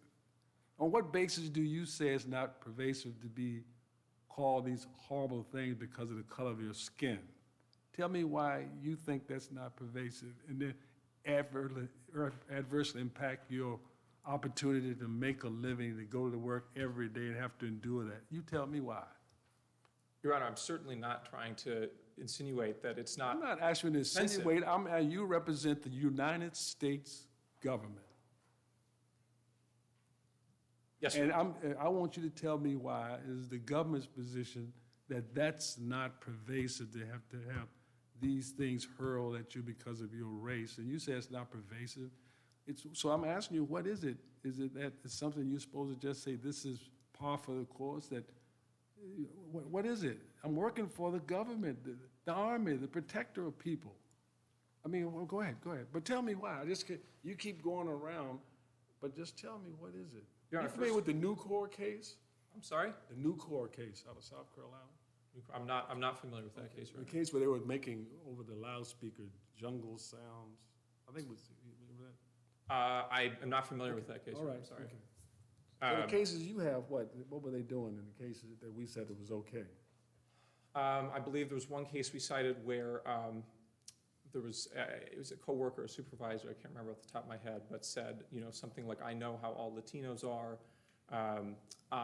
Said that only Mexican women have long hair, those sorts of comments. I believe that was the Sorto case, Sorto versus AutoZone. And they said because they mentioned long hair, that wasn't enough. I believe that's what this court held. And you compare these comments to that? Right, these are, again, I'm asking you, do you compare, you don't have to backpedal. You're here as you're advocating for the United States. I'm just saying, are you saying that you're comparing these on the same level? You're right. It's just a question. I apologize if I'm not trying to backpedal. I'm not trying to obfuscate or anything. Just answer the question. You saying, you cited that as an example. Do you think these are on the same level? There's a continuum of these types of comments. This court's precedents, we believe we have a good faith argument that this falls on the side of not severe and pervasive as a matter of law. It obviously is imprecise, being qualitative as it is, but we would not have made the argument if we didn't think there was a good faith basis for it. Can I ask you a question about pervasiveness? One thing that, I'm just not sure I've seen a case quite like this before. So I think you do point this out in your brief, that in the sort of chronology of events here, the comments, the offensive racial comments, they stop as of something like December 18th. So I think the suggestion is they're not that pervasive. But the other way of looking at it is that when they're going on, they're actually quite clumped up. They're happening pretty regularly for a chunk of months there. And so I don't know which way that cuts, is my question. So, Your Honor, I was eventually hoping to get to the point in response to Chief Judge Gregory's question. But yes, the comments did stop as of November 2018. And so... Is that the comments from Adams or also the terrible comment from the supervisor, which was not made to her, but... It was both, Your Honor. Okay, I thought that one was in December. Okay, I think that one was I'm in sure you're right. September. Yeah, okay. But yes, so it's... I think you have to look at the totality of the circumstances when you look at the severe and pervasive element of a hostile work environment claim. And the fact is that there were... Well, we don't know what the totality of the circumstances, what the totality is without some discovery. Well, so we still have to All we have is, what we got is a complaint here, it's up here on 12B6. That is true, Your Honor. Although... Let's get the totality of the circumstances. Then you can really weigh it. Your Honor, the fact that it's a complaint and it's dismissed at the 12B6 stage has not stopped this court from holding that something is not severe or pervasive as a matter of law in the past. And we would say that, this is plaintiff's second attempt at pleading, so this is... Yeah, but Judge Harris' question, I'm not speaking there, but I read the question raised at least the question of ambiguity. It could be raised, but it could cut one way or the other. At some period, they seem to be flowing, and then they stop. Well, there may be explanations for that, as Judge King talks about the totality. But at 12B6, it's like right now, it is cut off because it is just like from another planet. That's no way that could be any other reasonable interpretation for it. That's what 12B6 is for, is as a matter of law. But we're talking about totality, and you said, and your own words, there's a continuum. Remember you talked about that in the other cases, right? That kind of thing. Yes, absolutely. There is a continuum. And we've, done our best in our brief to point out that where this court's decisions fall along that continuum, and we do think that these comments... The Oglethorpe case, where the woman was working in an environment where they had an effigy that they didn't even necessarily talk about her, but they were pointing to things on a calendar and referencing that kind of thing, in that case, you know what I'm talking about? Your Honor, I'm not, that's another case I'm not, I don't believe that was in the briefing. It's an in-bank It's case. an in-bank case. It's an in-bank case out of this court that Judge Gregory's referring to, an airplane factory. I'm sorry, I'm not. And they were just boasting about their weekend type of activities, not her. What weekend activities, what they were, their dalliances and all of those things like that. And one could say, well, that can't be pervasive because it's not even her, it's not directed at her, but we said otherwise. Your Honor, I can't unfortunately speak more effectively to that case without having read it. I would be happy to submit a 28J letter if the court would like to know. Go ahead, Judge Harris has a question. Yeah, and I think, I don't mean to cut. No, you have it. So just, I mean, one of the things I find challenging about this case, right, is that you alluded to this at the beginning, the number of allegations. There's a lot of allegations here. And, you know, I don't mean to make any ultimate conclusions, but, you know, your brief at least has a very compelling argument that some of these allegations are clearly on the non-severe side of the line. In fact, perhaps many of them are. And that can kind of, you know, like I didn't get enough notice before a meeting. They didn't give me the checklist fast enough. And what I worry is that can kind of cloud the picture, you know, like you lose the forest for the trees, because if you cut away some of that stuff, and now you're just looking at this series of comments that must have been happening on a fairly regular basis for a period of time, and complaints about them, and nothing gets done. And in fact, it's not just that nothing happens, it's that all of a sudden your job responsibilities start getting shifted over to the person who's making the comments, making most of the comments. Like if you cut away a lot of the other stuff and you just look at that, I am hard pressed. I guess I'm just repeating the same question you keep hearing. I'm sorry. Like, is there a case that says that's not severe and pervasive? Or Your Honor, pervasive? I would just direct you again to pages 29 to 31 of our brief and 35 to 36. Again, there are a lot of cases that we cited. It's tough to remember all of them. And it's always, you're never going to be able to find a case directly on point. It's always a continuum. Are we more on that side or on the other? Okay.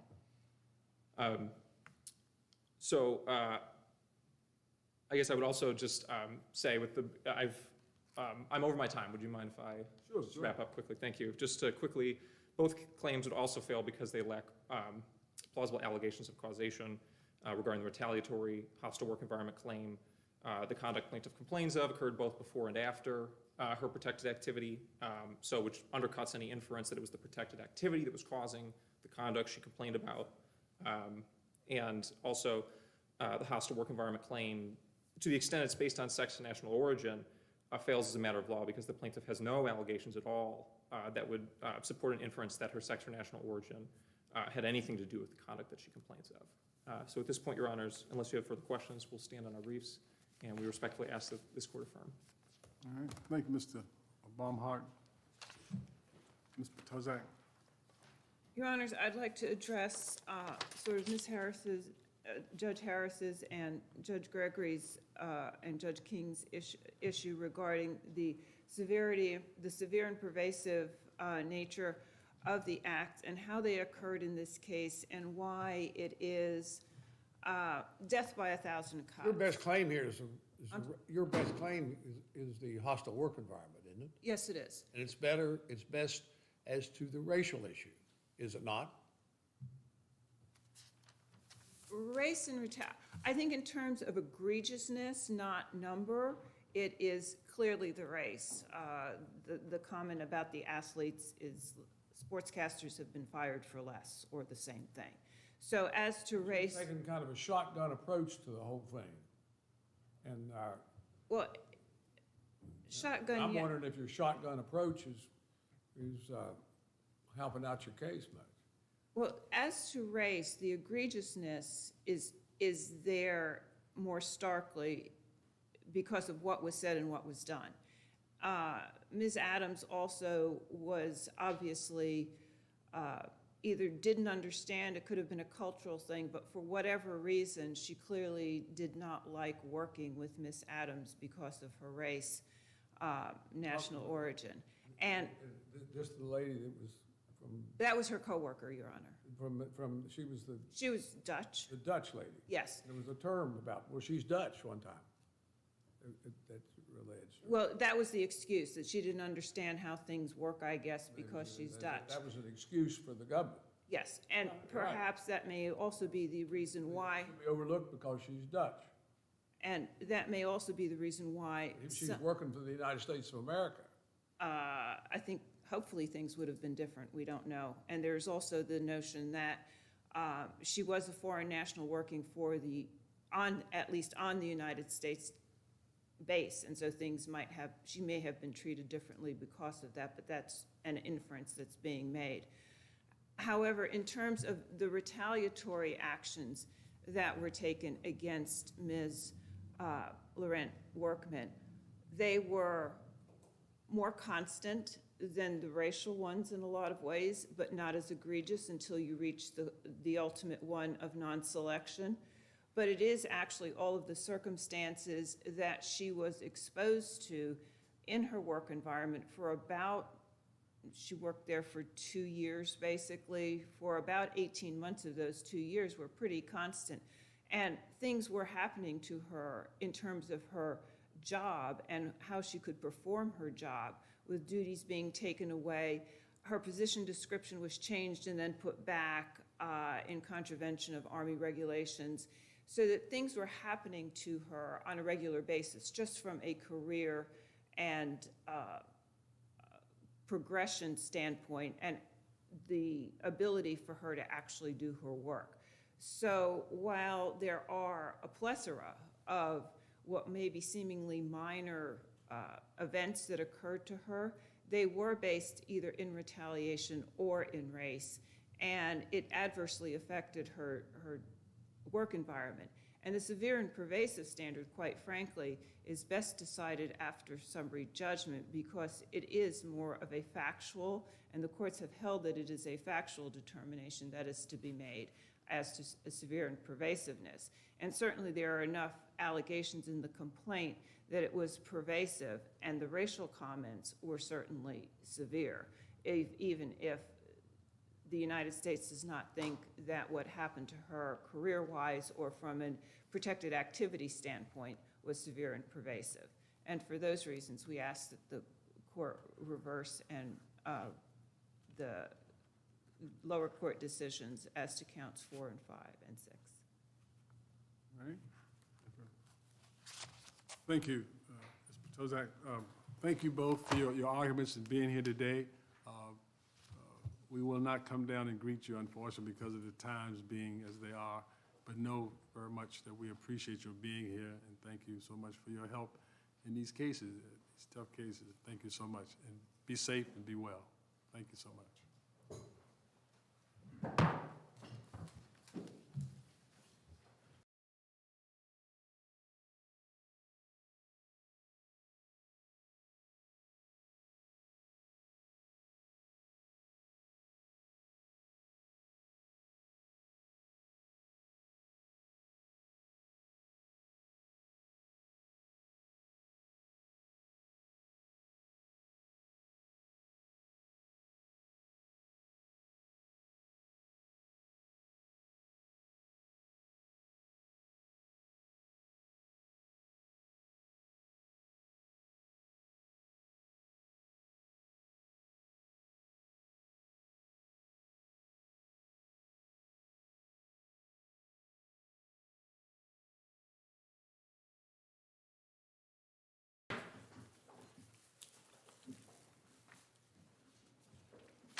Gephardt, when you're ready. Yes, Your Honor. Honor Lawrence Gebhardt on behalf of the appellant Bethany Boardwalk. The principles of Maryland contract law require that Everest provide full coverage for all damage to the roof of the Bethany Boardwalk Ocean Suites Hotel. To begin, under Maryland law, as elsewhere and as recognized by the Fourth Circuit, insurance policies are contracts of adhesion. Stated in a very early case by the Maryland Court of Appeals, Insurance companies, for this reason, have an affirmative duty to make their coverage clear, precise, and understandable, especially with reference to exclusions. If an insurance company does not do so, any reasonable interpretation of the insured controls the extent of coverage. Again, it's got to be reasonable, but then it controls.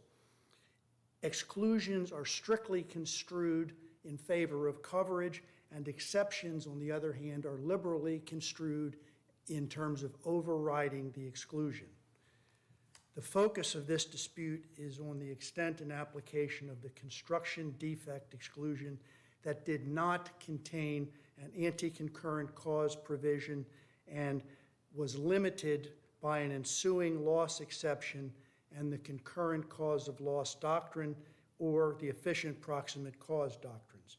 Now, the ensuing clearly construction defects were excluded, but the ensuing loss provision said that in the event one of the exclusions, the construction defect exclusion, results or is basically followed by a covered cause of loss, which is any loss that damages the property, then we will provide coverage for that loss, for that damage. That is in no way restricted. It's entirely unlimited. When they say cause damage, they don't say other than the construction defect itself. They don't say that the cause has to be the efficient proximate cause or the main cause, or has to be unrelated and separate from the construction defect. It just says any ensuing covered cause of loss, meaning damage. And certainly a 39.5-mile-an-hour wind event is that. Everest put an anti-concurrent clause provision in a different section of exclusions in its policy. The policy contained 3 sets of exclusions. Section B1, which contained an anti-concurrent cause provision that said if any of these exclusions occur and some other covered cause of the damage happens, no matter what the sequence, no matter what the proximity, no matter how remote the excluded cause is, there is no coverage under this policy. That's the B1 exclusion with the benefit. Counsel, can I ask you just a question about this? So that provision is in the exclusion itself. And that makes sense to me. I mean, it seems like all of the cases dealing with the concurrent, whatever it is, concurrent causation, thank you, doctrine are talking about application of the exclusion in the first instance. But this case, at least as I understand it and as the district court understood it, is not about the scope of the exclusion. Everybody agrees this is excluded unless it is saved by the ensuing loss provision. And so would you, isn't the ensuing loss provision sort of itself its own kind of textual provision for how we deal with overlapping causes? Like it's either covered by this clause or it's not. You don't need a concurrent loss provision. Well, concurrent causation provision, sorry. I would tend to agree with you, but what do you do when you get basically 2 causes that you can't fully separate? The concurrent cause of loss doctrine says if 2 events result in a loss, one of which is excluded and one of which is covered, then we give full coverage to it. But you're not arguing, right? I mean, at least I don't believe you preserved an argument that the exclusion here should not have applied at all because this loss was caused concurrently by both a storm, which was covered, and a defect, which was not. The exclusion applies, and we're just arguing about the ensuing loss provision, But right? the exclusion is completely overridden, and all of the damage to the roof is covered because you can't separate out something attributable only to the layer of polyiso boards and they're being loose. The wind blew the roof off the building. This is a different situation from what happened, for instance, in the Selective Way Insurance Company, where a pipe leaked in the Towson University when it was being built, and water damaged the majority of the building. But the leak itself was separate and distinct. You could go in there and you could say, here, we'll fix the leak. It's going to cost $50, but there's $1 million of damage that resulted from it. You can't do that here because the roof was blown off. Defective construction and non-defective construction, the whole thing left. So what we're saying is I believe, and we principally argued, the ensuing clause of loss restores the coverage, fully restores the coverage, and we argued that in the district court. After the district court issued its decision, the Eighth Circuit came out in 2020 in the Henderson case with a case directly on point, where a defectively constructed roof blew off, and the Eighth Circuit said there's an ensuing cause of loss provision and the concurrent cause of loss doctrine unite, and the entirety of the roof. And all they asked for was a new roof, just like Bethany Boardwalk. The Fourth Circuit, in a case which we noted under Rule 28J, has basically aligned itself with the Henderson case issued by the Eighth Circuit. The provisions and the holdings basically... The applicable law here is Maryland law. Well, of course, but Maryland law fully aligns with We're it. not the Maryland High Court. No, but the law in Maryland fully aligns with it. For instance, the two early cases, McCoy and You Mac... throw out an idea here that we ought to be certifying to the Maryland Court of Appeals. Well, if this is a unique argument, if this is a unique principle that's not... You initiated this lawsuit in the federal court. Yes, and I didn't ask for certification, but... Well, you didn't ask for certification, but you do now. No. On appeal. What's in your brief, right here. Your Honor, Page 24. The district court said this is a unique issue that's not I'm been talking covered. about your brief to our Yes. court. I said if this court concurs that it's a unique issue. You started this in the federal court system. Oh, yeah, because I believe... You could have started it in the state court system, and you didn't. I believe... You started in the federal court system, and you're sort of stuck with us trying to guess if we have to. McAvoy and the Judge Dorsey... Hollander studied on it, and she ruled against you. The McAvoy and the Dorsey cases, one in 1890 and one in 1909, established principles that control the interpretation. Because those decisions were published, were there and provided what we believe was binding precedent. They were cited by Judge Hollander. We did not believe that the certification statute requirement of there being no controlling authority was satisfied. So we didn't ask for it. On appeal, we said, well, if you agree that there's no controlling Maryland decisions, then certify it to the Court of Appeals. But I think if you read our brief closely, we say we believe there is controlling precedent. So you don't want us to certify it? No. Okay. I want you to decide under Maryland. Brief, if you'd like for us to. I want you to decide under Maryland law as enunciated by the McAvoy and the Dorsey decisions. There, they had exclusions for hurricanes in the one case, for fire in another. They said hurricanes in the one, explosions in the other. They said, but if a fire ensues, then we cover the damage. They covered everything that the fire burned. The only thing that was excluded was something that the fire didn't touch. We're saying here, the wind blew that roof off and you can't separate it out.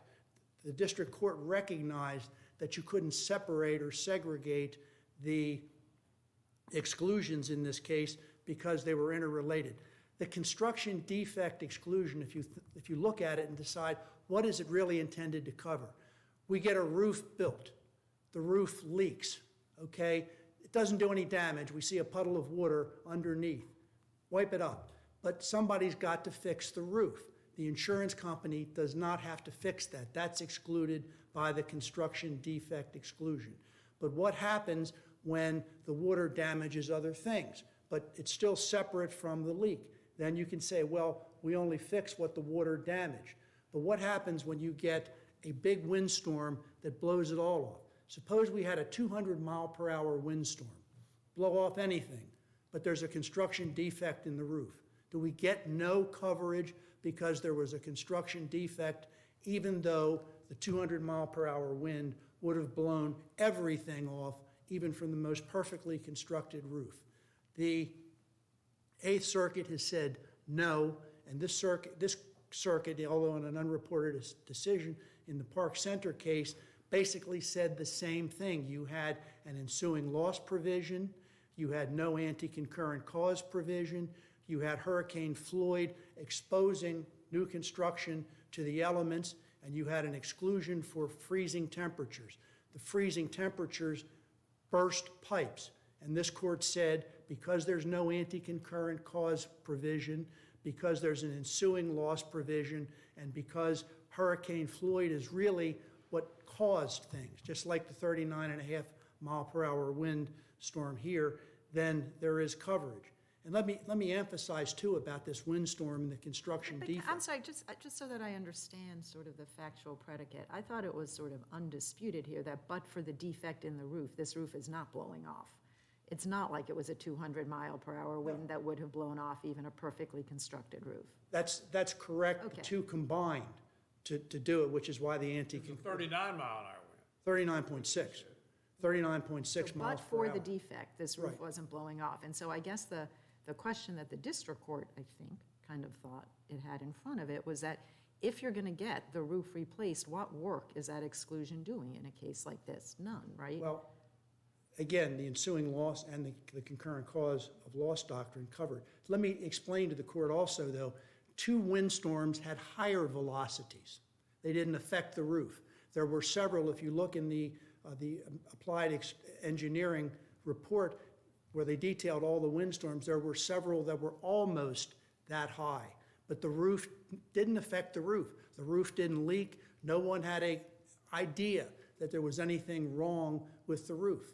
So are you disputing now that the defect in the roof, is it your position that in fact the defect in the roof had nothing to do with the fact that it blew off? Okay. It contributed, but there was something about that windstorm, its velocity, where it came from, how it struck the roof, that was unique. It was a separate, subsequent, unrelated, distinguishable. This is a matter of text. What I really get hung up on this is just how an ensuing loss clause could cover a new roof itself. Because just in terms of the language, it covers damages that result from the defect, right? The defect has to result in the physical damage.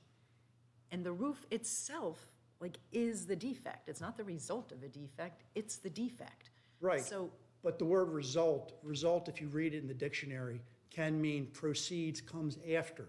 And what we're contending. oh, you think it just means comes after? Comes after. It's, remember, ensuing, what does ensuing mean? Ensuing means follows.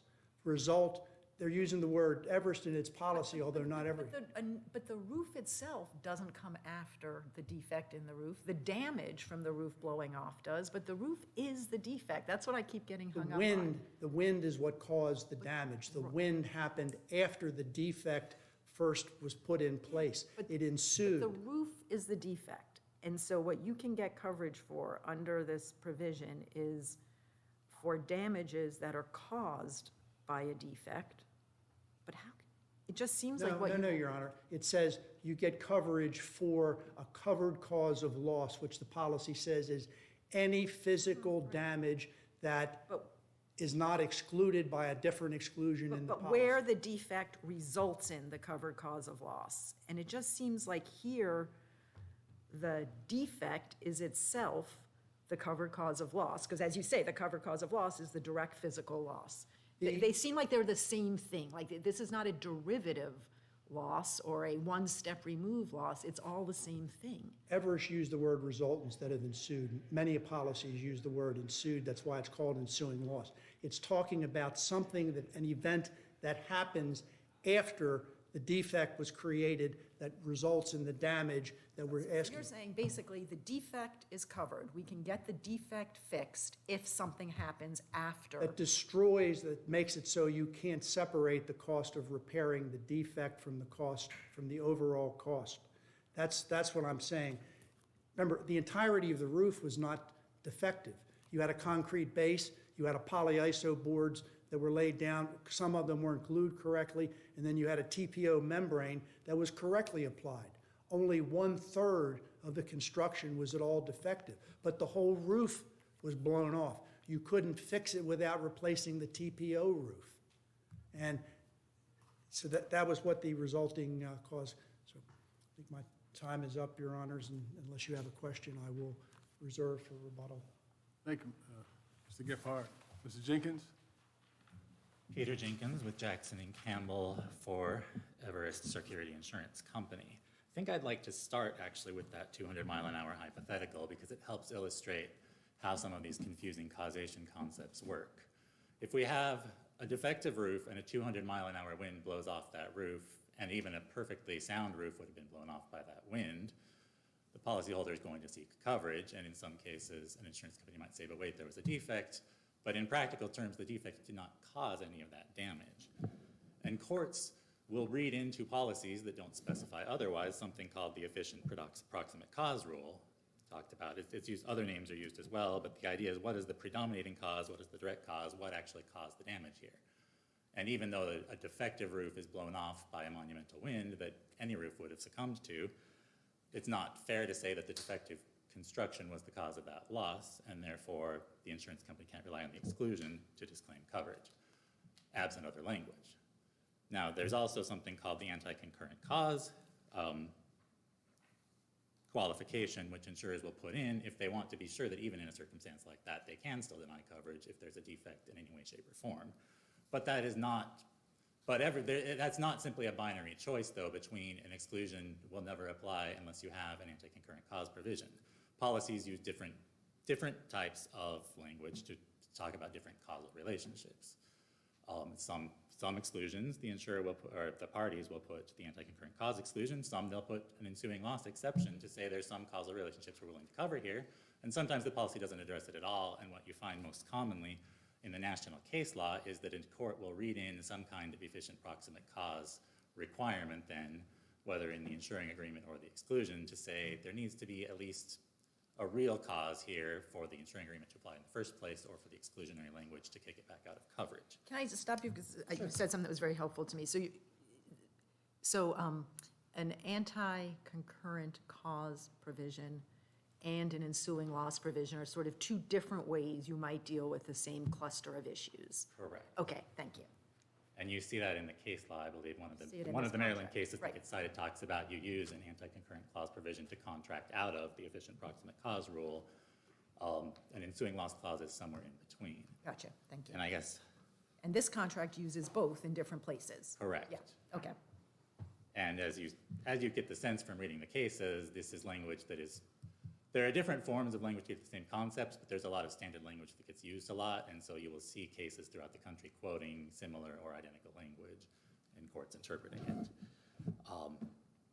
So second thing that opposing counsel said I just want to touch on briefly, he says the construction defect exclusion is really only designed to prevent the insurance company from having to pay to repair undamaged defective work. But the problem with that interpretation of the policy is that the policy in the first place only covers direct physical loss or damage. And so if we have undamaged but defective work, the policy insuring agreement doesn't trigger in the first place. And we cite several cases in our brief for that point, including, I think, the Port Authority case out of the Second Circuit. I think or was it the Third Circuit? There's 2 or 3 cases we cite for that point. But the point being, courts that have looked at this universally agree that the exclusion isn't even necessary in that circumstance because the defective work that is undamaged would not be covered in the first place. So that can't be the explanation of why the exclusion is in the policy. And counsel also says the exclusion really just means that comes after, as long as there's a loss after the defective construction. But again, as we point out in our brief, these policies are sold to cover existing buildings, and they're always going to be, whatever damage we're talking about is always going to be after construction is over. This isn't a builder's risk policy, this is a first-party property policy on a building. And as counsel also pointed out, this is an all-risk policy where if it's not excluded, it's covered. And the cases nationally that have looked at this issue, generally the courts will point out that a creative lawyer is always going to be able to point at something and say this was a covered cause of loss, whether it's wind, whether it's rain, whether it's the force of gravity or the force of atmospheric pressure or the humid air or so on. The case essentially recharacterizing the construction defect loss as having been caused in part by something else doesn't meaningfully or proves too much, because in literally every case, the lawyer would be able to point to something and say, see, there's a covered loss in the picture here, and therefore I should get coverage. And once again, the exclusion would then never, in any real-world circumstances, be applied, which can't possibly have been the party's intent. All of that said, the key fact here, as Judge Harris pointed out, is that the parties agreed below that none of the damage would have happened had the roof been properly constructed. and therefore that from there it's a very short step to conclude that the exclusion textually applies, and that all of the damages that Bethany was seeking below are excluded from coverage unless the ensuing loss clause saves the issue, saves it somehow. And that's what Bethany largely argued below, was it based its arguments on the ensuing loss clause. And the specific language of the clause is important because different insurance policies use different language to get at the same concepts. And respectfully, I disagree with counsel. The fact that our language does not use the word ensues is in fact significant, and you can't just say that because some other policy somewhere used the word ensues, any ensuing loss clause must be interpreted as the court interpreted that policy. Maryland starts with the language of the policy before it. And this language says, we will not pay for loss or damage caused by or resulting from faulty or defective workmanship, but if defective work results in a covered cause of loss, we will pay for the loss or damage caused by that covered cause of loss. In other words, you need a new covered cause of loss that was caused by the excluded cause of loss. In the prototypical example, the 1906 earthquake in San Francisco, the earthquake knocks over buildings but also starts fires. Those fires go on to burn still more buildings. The insurance company with an ensuing loss clause can't say, but this fire was started by an earthquake and earthquakes are excluded, so no coverage, because the ensuing loss clause gives back coverage for the fire, which is itself a new cause of loss.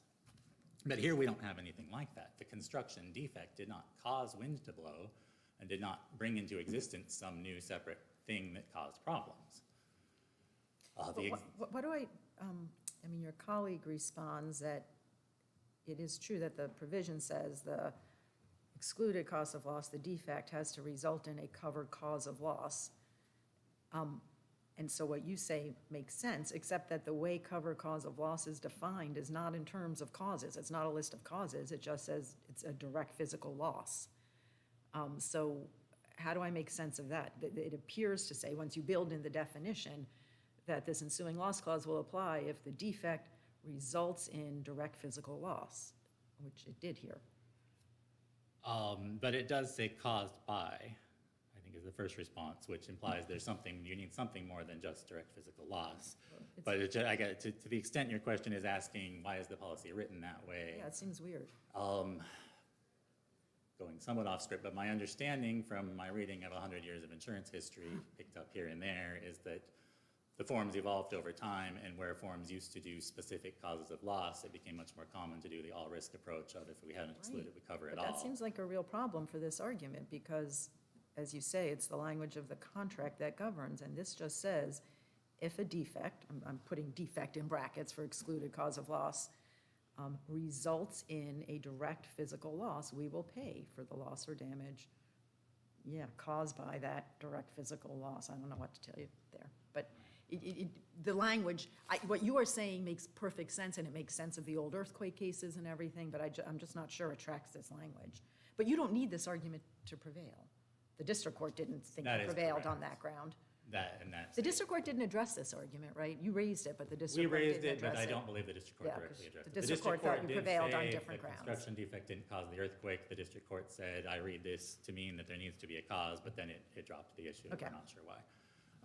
And I suppose I should say there's certainly things we disagree with in the district court opinion, but we think this court has several possible grounds to affirm, and it doesn't need to necessarily get into the weeds, because I think what you were alluding to, if we step away from the specific language and just say ensuing loss clauses generally in the context of construction defects, what we see is there's the majority approach and the minority approach in the cases throughout the nation.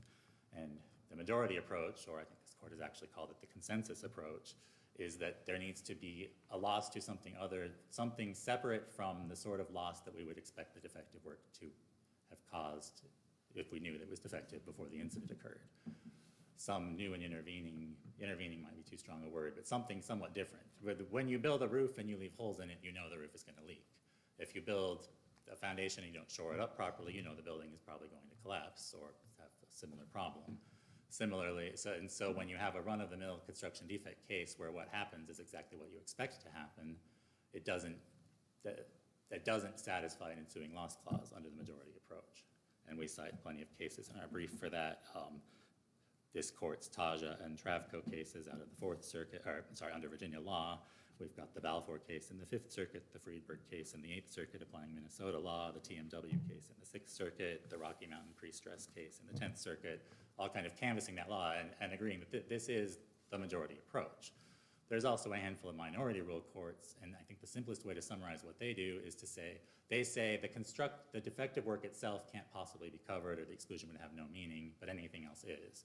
And so if you build a roof with a hole in it and rain gets through the roof and damages the carpet, that's happened in this That's case. the one step removed case, right? Yeah, it has to be one step removed from the defect itself, and then we'll cover But it. that damage is covered even though we would expect a leaky roof to cause water damage to the interior. And which view does Maryland apply? Maryland, the Maryland Court of Appeals has not specifically addressed the issue. Which one do you sponsor? We sponsor the majority approach, which we think makes the most sense of the policy language, but we also think that Your colleague sponsors the minority approach. I don't believe so. He can speak for himself, but as I understood his argument below, he argued for a third approach, which is that the exclusion simply doesn't apply, ever.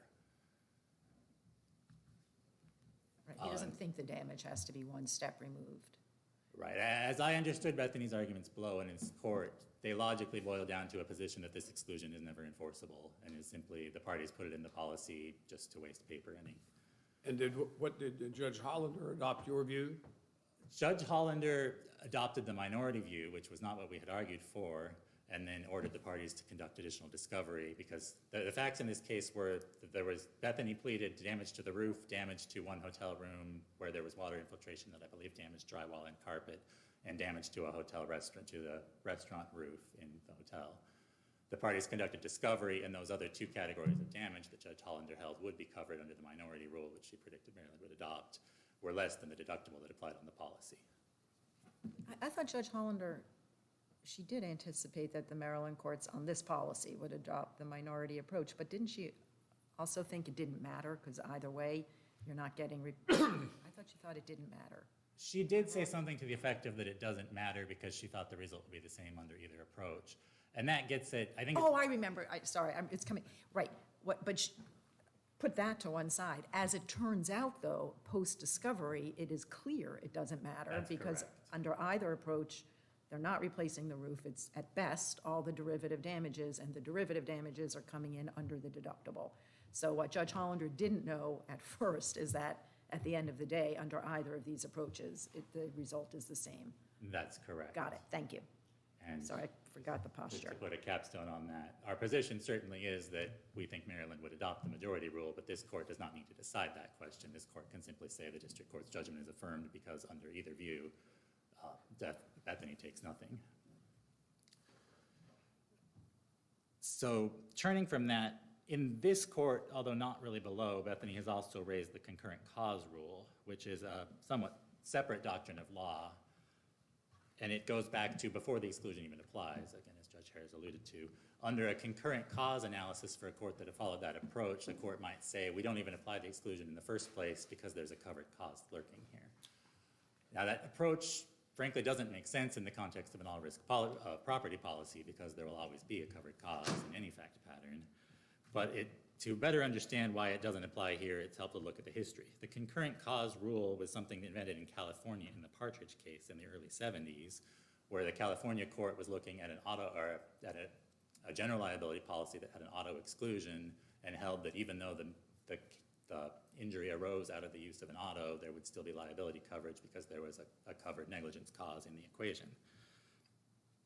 California later clarified in the Garvey case that this rule only applies in the third-party context, the liability policy context, and it does not apply in the first-party property policy context like we have here. But even more interestingly, Maryland, in the Aragona case and later in the EDP Floors case, the Maryland Court of Appeals said that we don't even use it in the third-party context. That's not the law in Maryland. In Maryland, we begin and end with the policy language. So what Bethany has essentially asked this court to do here on appeal is to predict that Maryland would apply the concurrent cause of loss doctrine in a first-party case, even though California, the state that invented it, doesn't do so, and even though Maryland has rejected that doctrine in the very context that California originally adopted it. Indeed, on the same almost identical fact pattern of a general liability policy with an auto exclusion in the EDP Floors case. And respectfully, we simply don't see how this court could take that giant leap and predict that Maryland would do such a thing. Counsel also the other, I think, crux of Bethany's argument is to rely on the Dorsey and the McAvoy cases, and it may be helpful to just briefly talk through those to understand why they don't help Bethany. The Dorsey case is an 1881 case in which a sulfuric acid warehouse is somehow destroyed by some combination of tornado, explosion, and fire. And it's before video cameras. There's a lot of different witness statements. It's not really clear, I think, to the court on appeal or to anyone other than the jury exactly what the sequence of events was. But the court looks at how the trial court instructed the jury and says the trial court erred in how it instructed the jury, and it makes 2 points in the course of so doing so. First, it says, if there is a fire that is completely destroying the building, and in the course of that fire, an explosion happens, even though explosion damage is covered, or is excluded, sorry, the insurer can't say there's no coverage for damage because the entire building was a total loss already because of the fire. The second hypothetical it draws on the other end of the spectrum is to say, but there is an exclusion for explosion damage unless caused by fire. And let's take the hypothetical of someone strikes a match, causing a little flame, and that flame detonates a keg of gunpowder or some other similar explosive thing and completely destroys the building. The Court of Appeals says it doesn't make any sense to say that is a loss caused by fire within the meaning of this exclusion. What we need, but because the jury could have concluded that that was what the court meant, the jury instructions were wrong and the court sent it back. And what this is essentially a form of the efficient proximate cause rule, in which the court is saying there needs to be a meaningful causal relationship between the covered conduct, the fire, and the resulting damage. That's all that Dorsey stands for. It doesn't say that if there's a covered cause of loss and an excluded cause of loss, we ignore the exclusion and apply it. McAvoy is also not particularly helpful to Bethany. That's a case that is about some ensuing loss clauses in some policies that were issued on buildings in San Francisco. It's kind of an omnibus case where I believe it was an insurer had gone insolvent and there was a dispute about large categories of claims. But what the trial, and the real dispute in the case is essentially, should this complicated 19th century language be read as an ensuing loss clause, or does it mean something else? The court doesn't really explain what the arguments were, but it says we reject the insurer's arguments and say this language, the plain meaning of this language is that there is an ensuing loss clause, and therefore fire caused by the earthquake on your premises, fire caused by the earthquake off your premises, or even fires that couldn't be put out because the earthquake had destroyed the city water mains, all of that's covered under the ensuing loss clause. Which is all well and good if we were talking about a case where we had a separate independent cause of loss such as a fire, but that's not this case. Again, there's nothing in these facts that particularly is helpful to Bethany. If I can briefly then jump to I think that essentially covers the main issues as to why the exclusion applies and the exception does not. But there were two other issues below where Bethany also said that the district court abused its discretion in denying a motion to reconsider and let it essentially have a do-over on the liability phase of the case and try and prove that Everest was liable for part of the roof. And the district court quite properly said under the applicable standards that there was no need to do that. Bethany had had a chance to brief the case. It chose to brief the case as if the entire roof was damaged and that it could get recovered for the entire roof. And it even admits in its reply brief here that that was a conscious choice. It didn't want to weaken what it thought was its main argument. It doesn't point to any new evidence, it doesn't point to any new law, and it doesn't point to any clear error, which are the three standards on which the court could reconsider. And as this court said in Carlson, when the motion is merely a vessel for the very evidence that was initially lacking in opposition to summary judgment, the district court quite properly denies reconsideration. Mr. Jenkins, are you saying that the result here doesn't apply or override the exclusion unless the defect is the progenitor of the loss? In other words, you're saying that the defect itself has to be the progenitor of the damage or the loss. Is that your argument? I'm not sure I'm entirely following. I think our argument I thought you were saying that, well, you said the defect itself has to be the thing that caused the loss.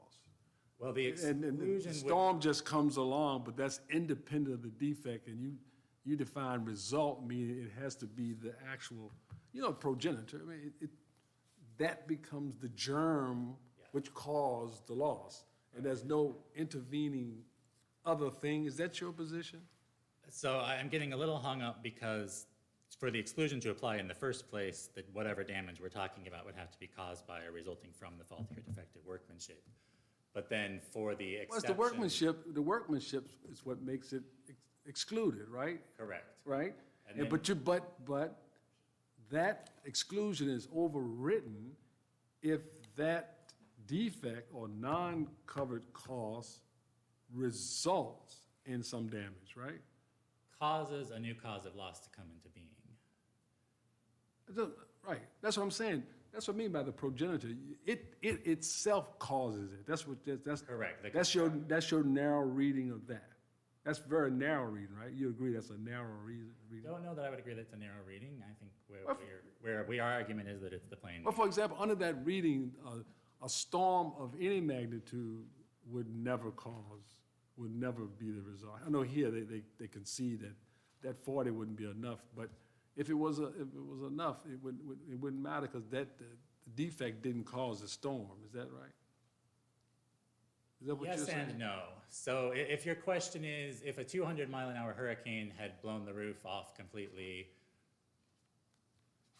I think our position would be, unless we can somehow prove that the roof would have withstood that, a properly constructed roof, then the exclusion wouldn't apply to begin with, because the exclusion only applies to loss or damage caused by or resulting from faulty or defective workmanship. So there needs to be a causal relationship between the defective work and the damage.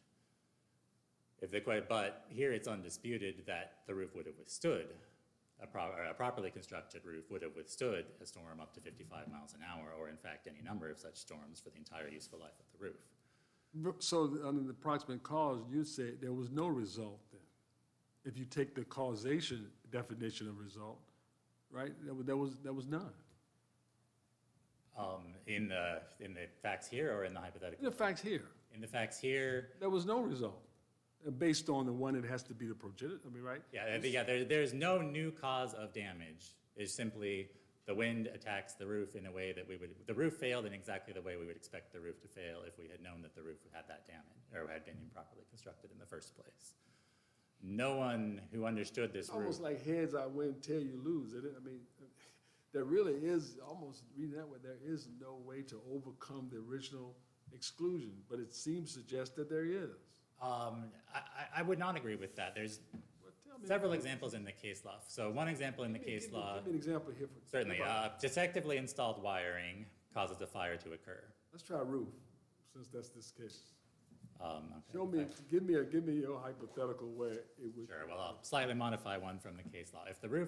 If Bethany had discovered the roof defect and had to close down the hotel to fix the roof defect, and while the hotel was closed down, a vandal broke in and caused property damage, that would be a separate and intervening new cause of loss. It had been caused by the construction defect because the hotel would not have been vacant if not for the construction defect, but it would be a new cause of loss that the ensuing loss exception would restore coverage for. Oh, so is that, because I thought before the district court you were taking sort of a more maximalist position, I would call it, which the district court rejected based on the language of this policy, which was that if the damage, the vandalism, has any causal relation to the defect, the bad roof, then you can't recover under the ensuing loss clause, that there has to be an independent cause of loss, meaning that cause of loss, the vandalism, would have happened with or without the roof defect. I thought the district court thought that was your position, and the district court said you can't square that with the language of this policy. Do you know what I mean? If I'm following you, I think it would be an overstatement of our position because I don't think we've ever, our position is every term in this policy has a use, and there are situations. As to these facts, I thought your position, your opening position basically was, look, you need an intervening cause, the storm, that independently caused the damages in question, the 200-mile-an-hour storm. But here, because the damage is causally related, not only to the storm, but also to the defect, but for the defect, there would not have been damage. That's why it doesn't come in under the ensuing loss clause. That was not your position? So I'm getting a little hung up on the use of the word independent. Me too, because I think people use that in different ways, but I thought you were using it to mean the other cause of loss, the non-defect cause of loss, has to account for the entire loss by itself. I don't believe that's how we use Okay. it in the district court. I'd have to look, but I think by independent, we just mean a cause that is arising, a new cause that was not necessarily set in motion by the construction defect, but that acts to cause the damage in concert with the construction defect. Okay. So a vandal comes along or a fire gets started would be examples of independent in that sense. They're still connected. And to quickly put a pin on that, if we had wanted that sort of maximalist approach you were talking about, that would be where insurers use the anti-concurrent cause clause to get that result. But that wasn't, I believe, our position below. And I believe my time has expired if I'm reading this right. So unless there are other questions, thank you. Thank you. Your Honor, Everest argued in its brief that the construction defect had to cause the windstorm. Our response in the reply brief was that's an absurd construction, and Maryland law says you avoid absurd constructions of contract language. Now, what is the construction defect to cause? Everest has argued just now that you don't even need the construction exclusion because construction defects wouldn't be covered. Remember, this is an all-risk policy. If the contractor was negligent in building the roof and the roof was leaking, doesn't cause any damage, just a leak, the cost to fix that damage resulting from the contractor's negligence would be covered. Suppose you have the standard policy like this and someone negligently drops a cigarette on the floor and a fire starts and burns down the building. That negligence would be a cause of action. That's why they have to have the construction exclusion provision in there. Now, you must ask yourself, as Judge Hollander did, why is there not an anti-concurrent cause provision attached to the construction defect exclusion? The B1 exclusions in the policy say, we will not pay for loss or damage caused directly or indirectly by any of the following. Such loss or damage is excluded regardless of any other cause or event that contributes concurrently or in any sequence to the loss. If that had accompanied the construction defect exclusion, there would never have been a claim made to Everest. But they didn't put it in. And under Maryland law, they had an obligation to make that policy clear. Why, with the ensuing clause provision, didn't they say results in a covered cause of action? Why didn't they say provided that any damage attributable to the construction defect is not covered? Or why didn't they say provided there is no other cause that's related? They could have clearly expressed this, but they didn't, and when they did it, they violated the long-standing law that was clearly established in the McAvoy case in the 1890s. The concurrent cause of loss doctrine originated in a California case in the Intermediate Appellate Court. California thereafter enacted a statute saying the efficient proximate cause is what's going to control. So the California Supreme Court reversed that. But other states and the Eighth Circuit, and frankly, this circuit in the Park decision rejected that. The Florida Supreme Court applies the concurrent cause of loss doctrine. The Iowa Supreme Court, the North Carolina Supreme Court, the Tennessee Supreme Court, the Missouri Intermediate Court. If the concurrent cause of loss doctrine doesn't apply, however, what is applied is the efficient proximate cause of loss doctrine. The concurrent cause is a substitute. The efficient proximate cause basically is what is the event, the sequence that puts in play the sequence of events. Here it's the wind. It's the thing that caused all the damage. It's the starting point. Some cases, and frankly, an early Maryland Court of Appeals case said, you look at what's the dominant cause, as well as what's the precipitating cause that does this. Here, it's the wind. We would have never known of any of this stuff if that windstorm had not hit. Now, you don't typically, the two cases that were cited saying the efficient proximate cause doesn't apply were liability cases. You don't use tort rules in Maryland law to interpret contracts. That's what those two cases say. There's no case that's ever rejected the concurrent cause of loss doctrine in Maryland. One final point, after the judge issued the ruling and said the roof is defective, remember, we just moved for summary judgment on liability. We didn't ask for reconsideration of her ruling.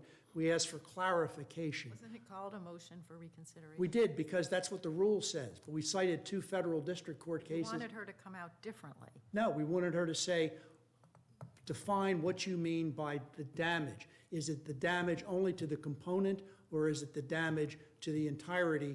Because we now have to, she found for us, and it was a question of proving damages. When we prove damages, do we prove what it costs to replace the properly constructed TPO membrane and only exclude the cost of the polyiso boards, or is everything out? That's what we wanted when we got into the damages phase.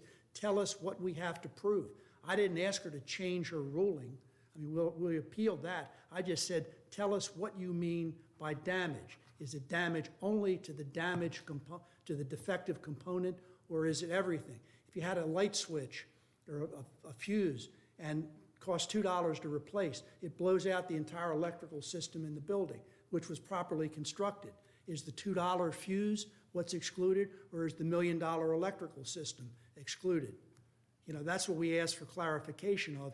And if you look, I mean, we had it as an alternative argument for the damages phase of the case. Judge, tell us what we should prove, and we submitted the affidavit of the contractor saying the costs to do the 2 things are different. Not because we were saying change your ruling, but tell us what we need to prove when we move to the damages phase. And that's what did not happen there. So I think if I'm looking at this correctly, my time has expired, so unless the court has further questions on this metaphysical argument. That will help me, just to clarify this. One of the problems that seemed to me the district court was looking at, if assuming the analysis of the concurring cause, and as you said, you know, they're using that because when you look at that, the concurring cause, when you balance it, it's only on the side of the defect. Meaning that if it was the windstorm, but because once you agree that the winds were not the cause, that would be the concurring one that you could use to perhaps overcome the exclusion. But because here that it is the defect that is the cause, you don't, isn't that sort of kind of what the district court was saying? Your Honor, and very candidly, we didn't, because the Henderson case came out after the district court issued its decision, we didn't strongly argue concurrent cause to the district court. But the concurrent cause of loss doctrine says if 2 or more causes result in damage and one is not remote or just speculative, then, and one is covered and one is not covered, there's full coverage. That's the concurrent cause of loss doctrine. I thought the concurrent cause of loss doctrine said under those circumstances, the exclusion doesn't apply. Right, exactly. The exclusion doesn't apply. But you aren't arguing that the exclusion doesn't apply, or at least you didn't argue that in front of the district court. And so we're past that point. Now your only hope is the ensuing loss clause, and that seems to me to be something different. Like these concurrent loss provisions appear in the exclusion. I just don't know a case that applies the concurrent causation doctrine, to an ensuing loss clause. Those are 2 different ways of thinking about overlapping causes, and this contract picks an ensuing loss clause. The Henderson case in the 8th Circuit, the SIBO case. It's not clear to me that they're not talking about the exclusion. I know that they refer to the ensuing loss clause, but they seem to be really saying the exclusion doesn't apply. Henderson had a construction defect exclusion. The wind blew the. No, and I think that court held that exclusion doesn't apply under the concurrent causation doctrine. Right, but it is too late, I believe, for you to start arguing that the exclusion doesn't apply. The only thing in front of us is the ensuing loss provision. Well, Your Honor, this is a de novo review, and even if we did not fully and comprehensively argue concurrent cause of loss doctrine in the district court, it's a matter of law, and you certainly have the right to consider. I don't think you argued in front of the district court that the exclusion doesn't apply, and if you didn't argue that in front of the district court, you can't argue it here now. Well, we said the ensuing cause of loss doctrine overrides it. Right, but those are 2 different things, and it matters because your concurrent causation doctrine really only works with respect to the exclusion, and I think that is an argument that it is too late for you to make. The ensuing cause of loss doctrine joins arms with the concurrent cause of loss doctrine. They unite. When you read those articles of talking about ensuing losses, they say the same thing that I'm saying. It overrides it. And Judge Hollander certainly pointed out that there was no anti-concurrent cause of loss doctrine in the Everest policy. They don't explain why not. Thank you. All right, thank you. Thank you both, counsel. Again, our normal fashion to come down and greet you, which we certainly miss doing that. We can't do that, but know very much that we appreciate your arguments, and thank you for being here, and be safe and stay well. And with that, I'll ask the court to adjourn us until this afternoon. This honorable court stands adjourned until this afternoon. God save the United States and this honorable court.